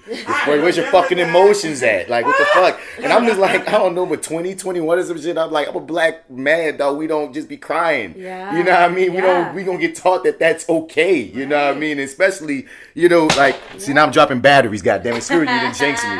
But like, yeah, and I just remember, man. I remember like watching these movies. I remember renting all these sad movies. I was like, okay, this movie gonna have to make me cry or make me feel something. And then I noticed in one of them, I forget what it was, that I felt myself getting misty, and then the natural way I did was to eat it. Yeah. And I don't do that now. Now I just let it flow. But that was the first time I realized, like, damn, if I don't fix my own issues, I can't get forward in my art. You know what I'm saying? Yeah. And it made me think, and this came to mind recently because somebody brought up the concept of substitutions when it comes to being characters. Now, I always thought like the way I was finally able to access crying was not only like the fact of understanding that if you don't experience things and cry in your normal life, and that's almost a muscle in a way. But if you want to be able to access it in any way, your body has to already be used to producing that or doing that naturally. Right. But on top of, if I'm in a moment, really connecting with your partner and finding that truth. Now, that's what I was always taught. Now, a friend of mine, she was telling me about how she gets taught the substitution method of Dead kittens. Or a family member. And I never. How do y'all feel about that? Because I've gotten to a point where if it works for you, do you. Right. But I just know personally, that makes me feel weird. Right. My mom she can cry like that. She uses substitutions. I grew up not realizing that that's what she was doing, but that's how she gets to where she needs to go. And it's been working for her for years, and she's healthy. But she also is really self-aware and has dealt with grief and knows it and things like that. She always talks about how she did like guerrilla theater, and she like didn't like get trained. But I was in programs where I was taught other ways to do that. And so I use other things. I don't like to think about like a person or something. I don't like to touch on personal experiences. Yeah. I think if you are able to use substitutions, I do think it is a level of like, do you? If it works for you. If it works. Yeah, but then also if you feel like it's not working, it's worth thinking about. And then also I was taught like methods of like de-rolling and shaking stuff off. Like I think explain that. Look, if after I was working on a monologue, I was Portia and Julius Caesar. Boom. And it was one of these amazing, really high intense monologues and stuff. And afterwards I was sent away to de-roll, which is just come back into your body, like shake the character off and put down those emotions you've been like grasping onto for the past 3 hours. And so I came back, but my scene partner, who was playing Brutus, my acting teacher kept noticing that I would sit and angle my body kind of close to his, or like sit to a certain way to where he was in my line of sight. Or like I like reached out and like put my hand on his shoulder and like patted him or something like that. And she was like, I don't know if you've completely let that go yet, because like subconsciously I feel like they see you physically it all manifests. And so like I feel like knowing yourself and checking in, having other options at your disposal is nice. And then like substitution, if you can really, really handle it, because I don't think that that's an easy thing to do. I think that's more useful in film than theater. Oh, explain why. Because in film, they care so much about takes and time. Yeah. And at least, like for me, like theater, it's not the requirement necessarily. Just make it real, and naturally, at times it just come even if you didn't substitute. If you just ride the given circumstances, you know. But the fact that because it's almost a weapon at times in film, because they really just care about their bottom line. Yeah. You know. Yeah. What about you? I have a hard time doing the substitution. Yeah. Mainly because I don't want to tap in something and lose control. Yeah, facts. Yeah. I don't want to be like, okay. Yeah. Okay. And I don't want to sit up here, be on stage crying about Fluffy. Look, it's real. I don't want to hit no crying about Fluffy on stage. Yeah. So I have to be really, really into the character to end up going there. Right. Yeah. The one, like, always going back to freaking ragtime. Every show is For good reason. challenge. Yeah. There's a funeral right after they beat Sarah to death. And it builds. It used every time we rehearsed it, it built. It built. Then at the end, I'm sitting up here trying to hold notes while blubbering. Yeah. And that's a whole other level too, because I did a little musical theater, but the fact that you have to deal with emotions and breath in song and rhythm and dancing, look, honey, There was hats one, off. and like I said, I cannot remember. Because like I said, I have all night long. So the plus and hold up, yeah. I know what you're thinking about. Thanks, Volume. But one night I was listening to an actor sing "I'll Cover You" from Oh Lord, sorry. Rit. Once again, shout out to Brandon Victor Dixon, who gorgeous. literally made me cry. It was gorgeous. Because he did progressions and different things that he did. He made it higher. Yeah. This is a baritone song. He is a baritenor. Anyway. But he couldn't get that. So he blubbered through the whole song. And I was like, your emotions are there. But you've got technique, dude. Yeah, you have to figure out that place where you have to continue to hold these notes, continue to make them beautiful. Right. And while still being like, okay, love my life, Dad, I'm sad. Right. But I still need to sing the song. Right.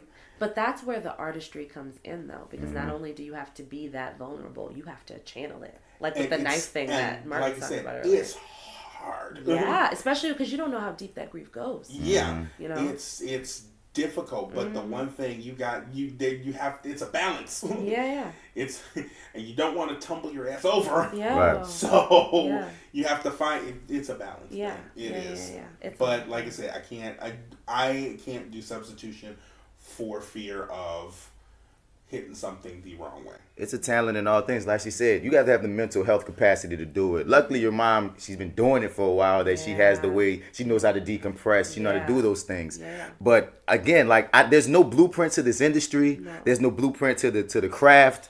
Or there's things you can learn, but there's no blueprint for what will work for you personally. That's right. You know what I'm saying? You just got to just try whatever works. Because I know for me, substitutions, it kind of takes me out of it if I got to think of my actual grandma versus that character's grandma. Yeah.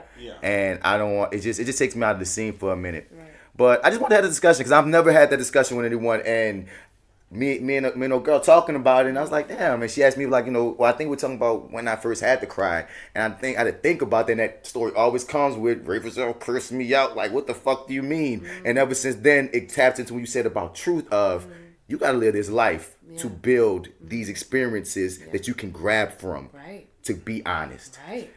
So Hashtag offer personal service. let me give you to our BlackActorPedia, man. He got some questions, some quick fire joints from you for you. Now, if anybody knows, there is maybe you know this gentleman, sees, so you are a francophile, the gentleman by the name of Bernard Pivot, Oh, yeah. who does a questionnaire which James Lipton carried over for his show Inside the Actor Studio, now on Ovation for some reason. That's interesting. I don't know what Ovation is. Yeah, I don't care. Exactly, Right? because Yeah. Bravo used to be the arts channel before it became trash.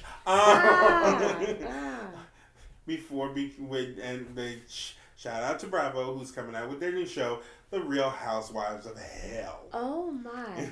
They're not. Okay. But it would be a funny sketch. It would be funny as hell as a sketch. The Real Housewives of Hell, like the She-Devil and Ava Braun. Write it down, dog. Make Right. Manifest. I did not come here to make friends. I came here to slay. Lizzie Borden, all of them.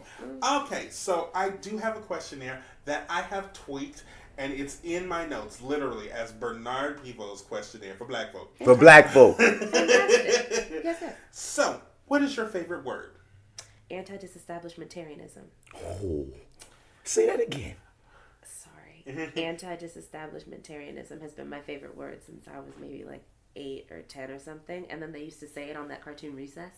Remember, Gretchen would be like, "Oh, we have a commercial break, and we'll be back before you can say anti." I told you I was a nerd. I said it. That's my favorite. That's my favorite word. It has something to do with like religion and the Irish church. My favorite character was Spinelli. Nice. Everybody thought it was gonna be Vince because Vince was the only black one. It's like, but no, see, Spinelli. not be nuanced Spinelli was though. badass. Nuance, of course.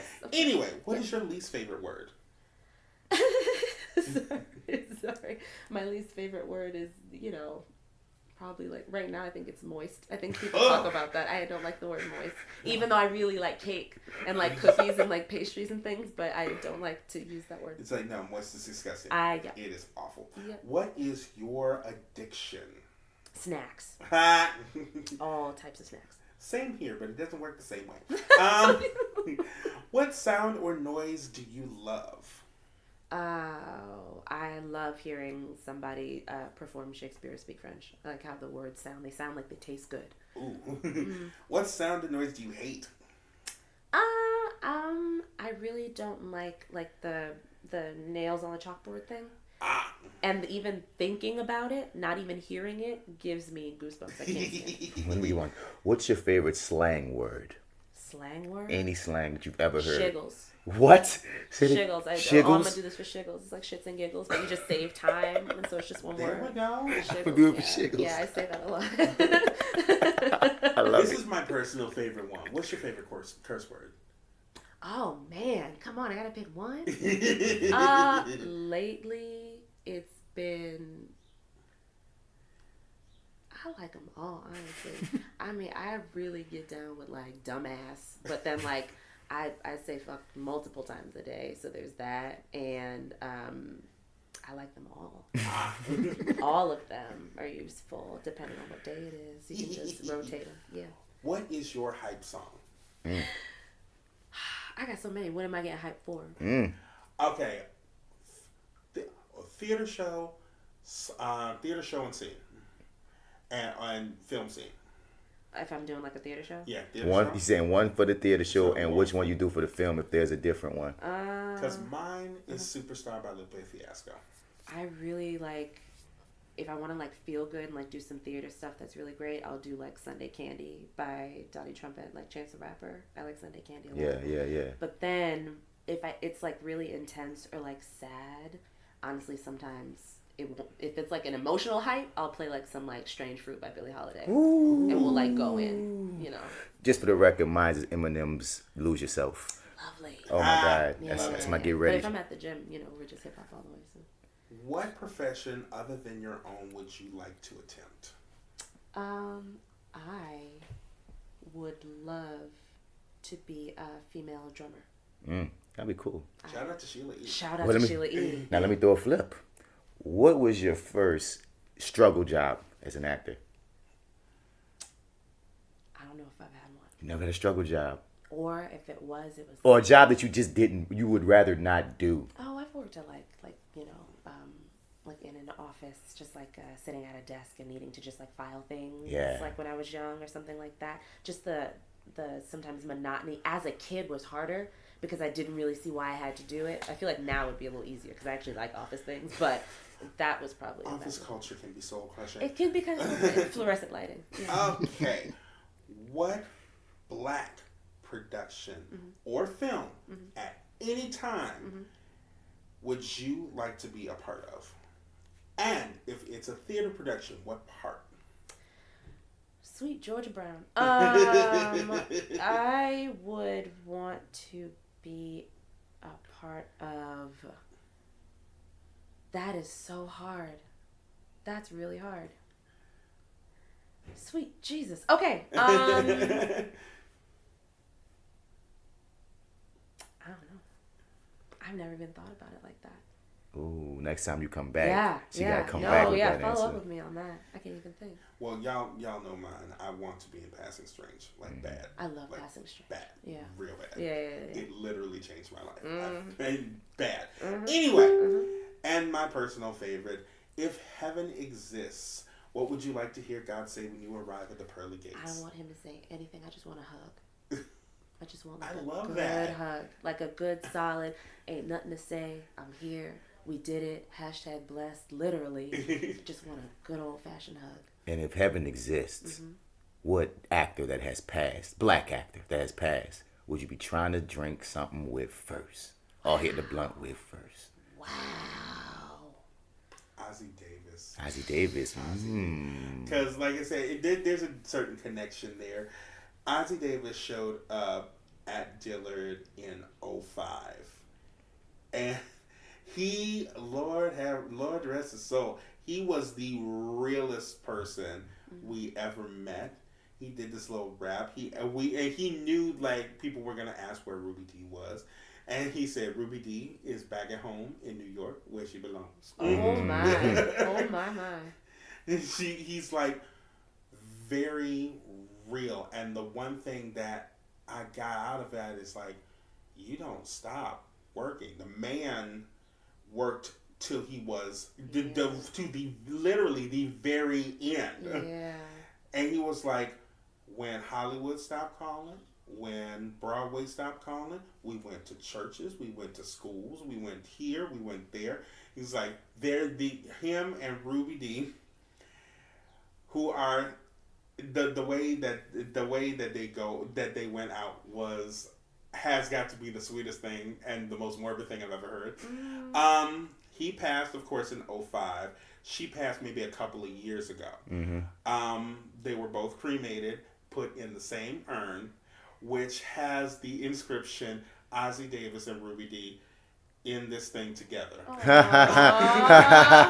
The urn is sealed and never to be opened. Wow. That's deep. Like how much love do you have for a person to not only be together but literally together forever? Till death do us part. Wow. So back at you. Who in the afterlife are you hollering at? Black actor status. I kind of want to talk to like Lena Horne, and then I also kind of want to talk to like Josephine Baker, because I just got a lot of questions. Like, we just got some stuff to discuss. She's talking about. I want to talk to you personally, like, sis. no, really, we got to sit down and like really hash this out. But like, you know, the grand era and stuff like that. I don't know. I think about Lena Horne a lot sometimes. I think that'd be my main one, and I don't know for men yet, because I feel like my list is long. I just never think about that. Also, I still sometimes don't remember who we've lost, because they're just in my mind. I'm like, they're still alive, right? Right, and yeah. Please still be alive. Like, I need you. they Yeah. aren't? Yeah. Oh my. I know, right? Mm-hmm. Well, we made it to the end of it. We're done. Still alive. It's You wonderful. made it. You made it through the show. Thank you for having me, and thank you for what you're trying to do and the conversations that you're having, because that kind of stuff is important. And stay hydrated. Don't talk to strangers. Stranger danger. Eat your vegetables. Take care of yourselves. There you go. Lovely Hell yeah. black men. Man, that's the plan. Oh, and I hope you meet Danny Glover one day. Danny Glover. I want you to meet Danny Glover one day. Why? Because he almost traumatized me as a as a Dillard student when I had to play Macbeth. Like, he came to talk to us, and he found out that I was playing Macbeth, and then he said, "Oh," and he just whipped like 2 monologues on me right in my fucking face, like, and I'm just staring at this man in awe, like, how in the hell do you still know these monologues? We was fucked up. And I'm always remember that, because you said you love to hear Shakespeare from black people. yeah. And it came to mind like, dude, Danny, this is like the imagery of Danny Glover in my face.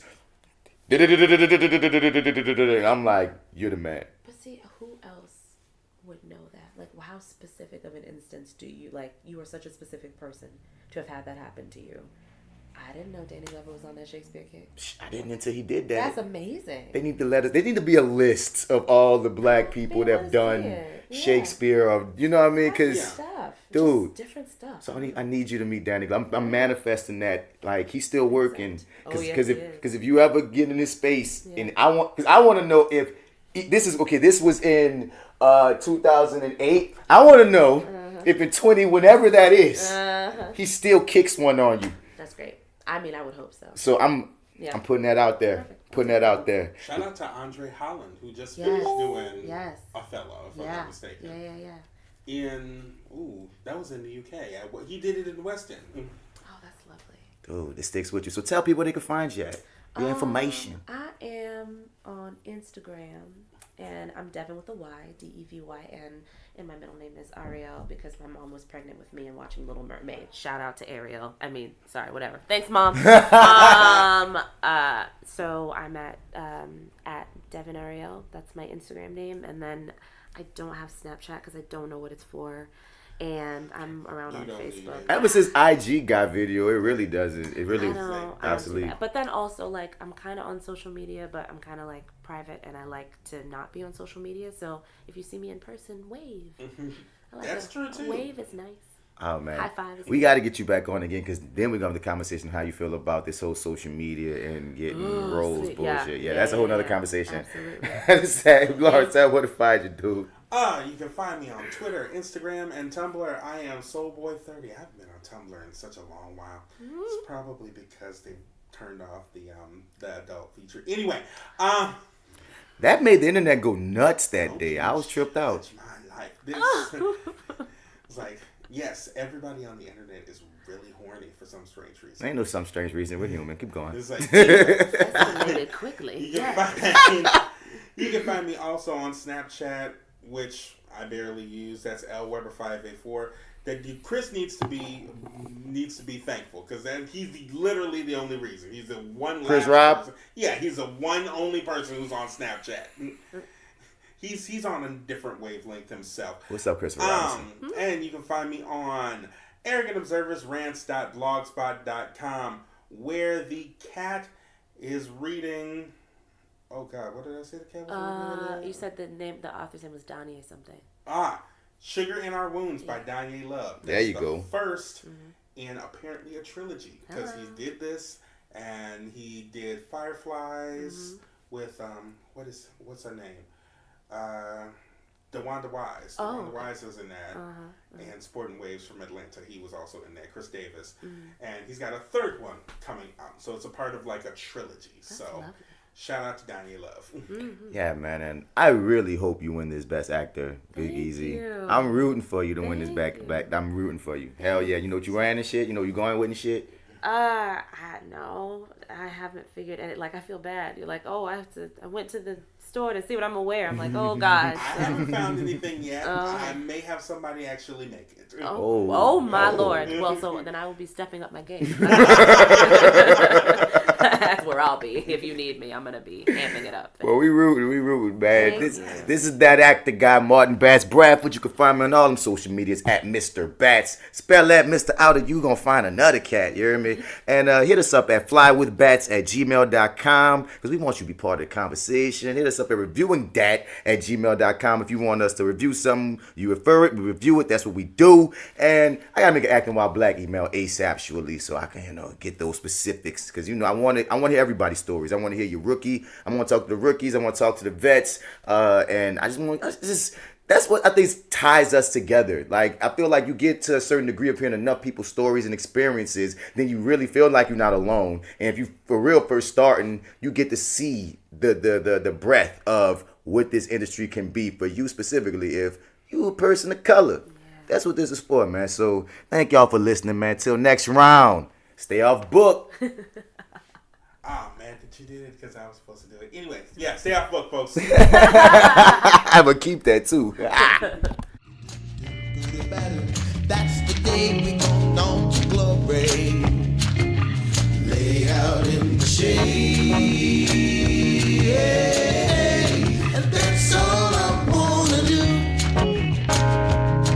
Well, find myself a cave.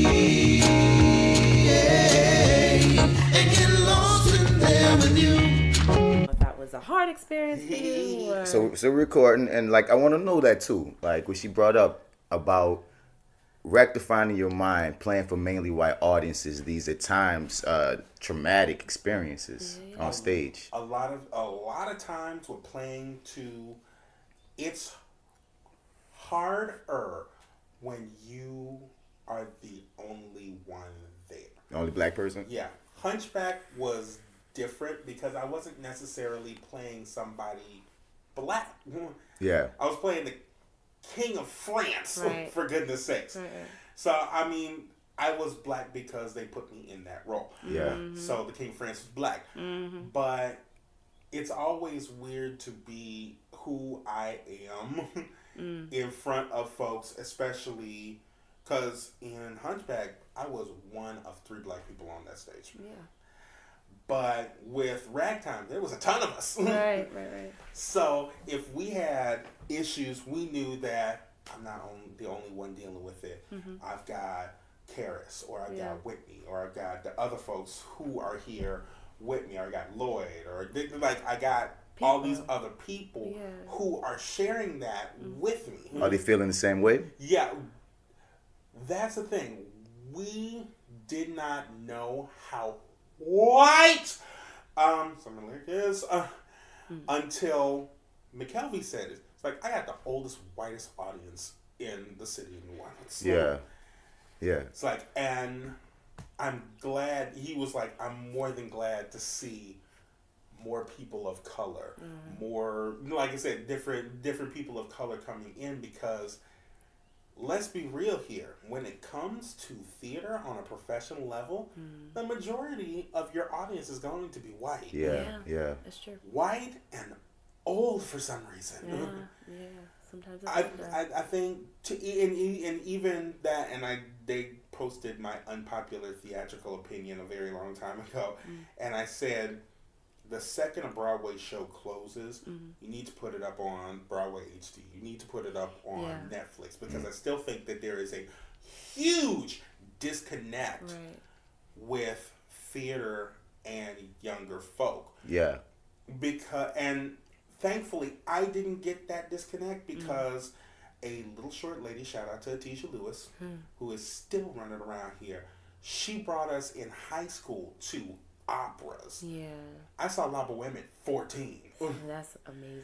Like I said, operas and ballets and shows.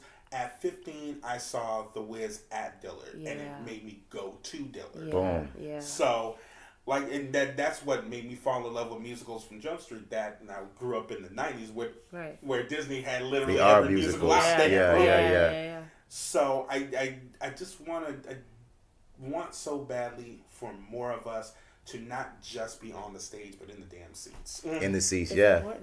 How did it feel, Devyn? I'm just to throw this out, you Sueño traveled. Yeah. What was that feeling going from audience to audience, different kind of audience to audience? Did you pull in different diverse audiences or not? I want to know what happened when you went to the prison. So Cripple Creek teamed up with New Orleans Shakespeare Festival, and the first year we did The Taming of the Shrew. And The Taming of the Shrew, it's done very simple set to where you can pick it up and move it. And the first part was a tour, and then the second part was performing back at Tulane for Tulane audiences. We weren't just going to random places. We were going to women's shelters. We were going to prisons. We were going to, rehab facilities and stuff like that. And so you're already kind of prepped on how do you talk to people, because also this is the type of play and the type of model where when the actors are not on stage, they're sitting in the audience. So we're you and us at the same time. Yo. And so it was incredible. You could tell if we were performing in front of all women that they had a certain reaction. If we're performing in front of all men, there's a certain reaction. The prison experience and like performing for the inmates was phenomenal in the sense that everybody's just in it together. You walk into a room and it doesn't matter who the audience is. You don't know what's about to happen. And so they don't understand what we're doing because we're walking around carrying like big wooden slats and like chairs, and they're like, we don't get it. And we're looking at them like, we don't know how you're going to receive this. This could be kind of weird. But for a minute, we all like sit down and we go, I'm going to trust you. You're going to trust me? Okay, cool. Let's have some fun. And then we just do it. It's absolutely incredible. So Cripple Creek did that model with Taming of the Shrew and then Sueño. And it's one of the best things. I think it's important. It changes access because people at rehab facilities don't necessarily get to have theater brought to them like that. And then afterwards, though, you do that and you go back to a Tulane audience, and those audiences, they watch different. Some other audiences, they watch with like they hold on to you, whereas like, Tulane audiences are like, I do this every Sunday. I'm going to watch this play now. That was fun. Bye. You know what I mean? There's a special etiquette. You unwrap your candies and you're very quiet. Right. And sometimes when you are on stage, I know when Ain't Misbehaving a lot of those characters were white. Yeah. So a lot of those people in the audience were white. So half the time you're trying to pull something out of them. Right. It's like, give me something. Right. Say, laugh, Right. talk, joke, Yeah. wave. And there's one part in like the end of the first act where I go out into the audience, Right. wave and talk to people, and they're literally like, Yeah.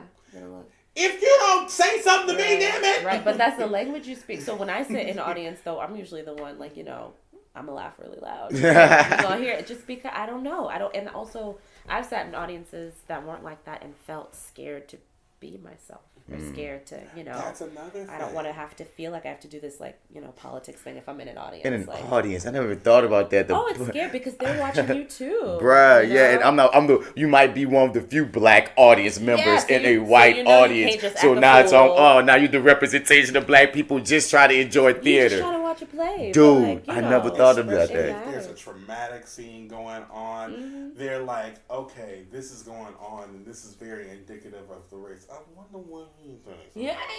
Yeah. Absolutely. And then people look at you funny at intermission. It happens. It's a thing, And it's weird, but it's if we talked about it more, I don't know. I don't think it's like bad to like point out. It's very, very interesting being both audience member and like on stage when you're in a white space and when you're doing such a historic, like Ragtime is it's a heavy hitter.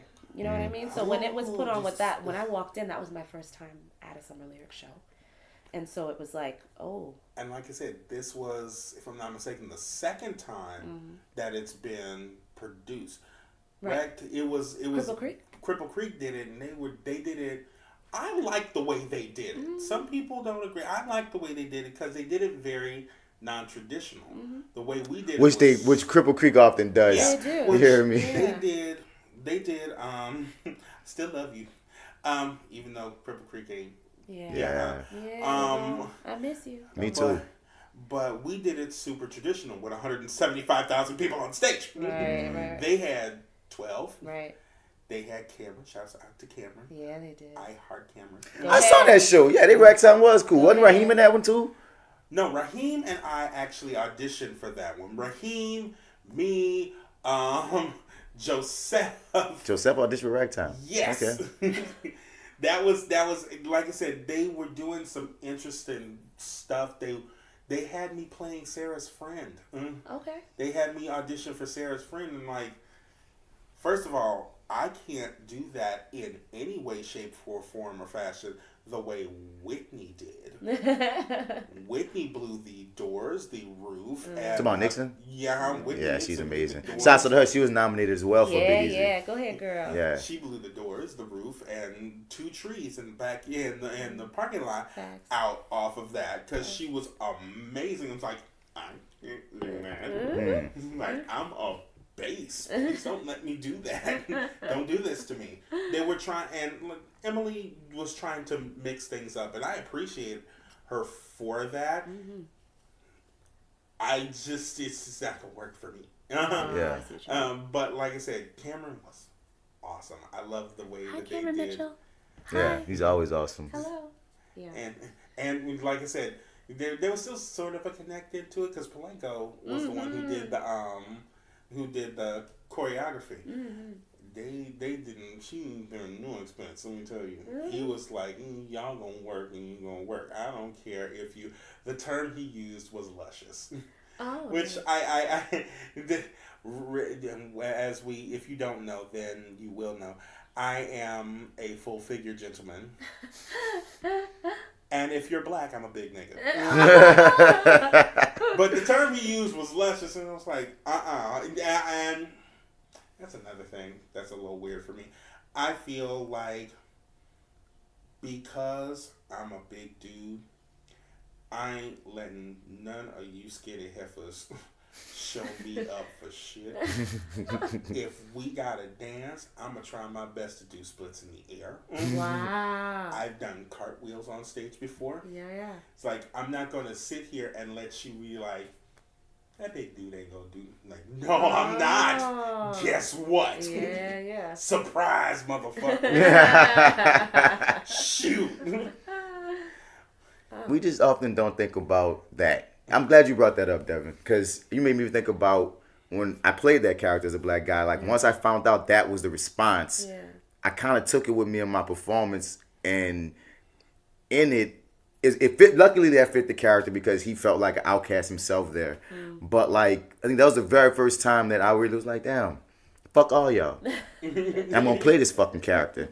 Yeah, I'm gonna do this. And do it well. You know, so Shit. that's so mental, dude. See, now we had Theo on the last one, and you talking about get yourself a therapist, and you over here with, man, look, stay healthy, and you talking about mental health as well, and you making me realize things that I probably just brushed under, didn't even realize. Wait, that really kind of fucked with me. You do that all the time. Yeah. Thank you for that. Thank you for that. Thank you for that.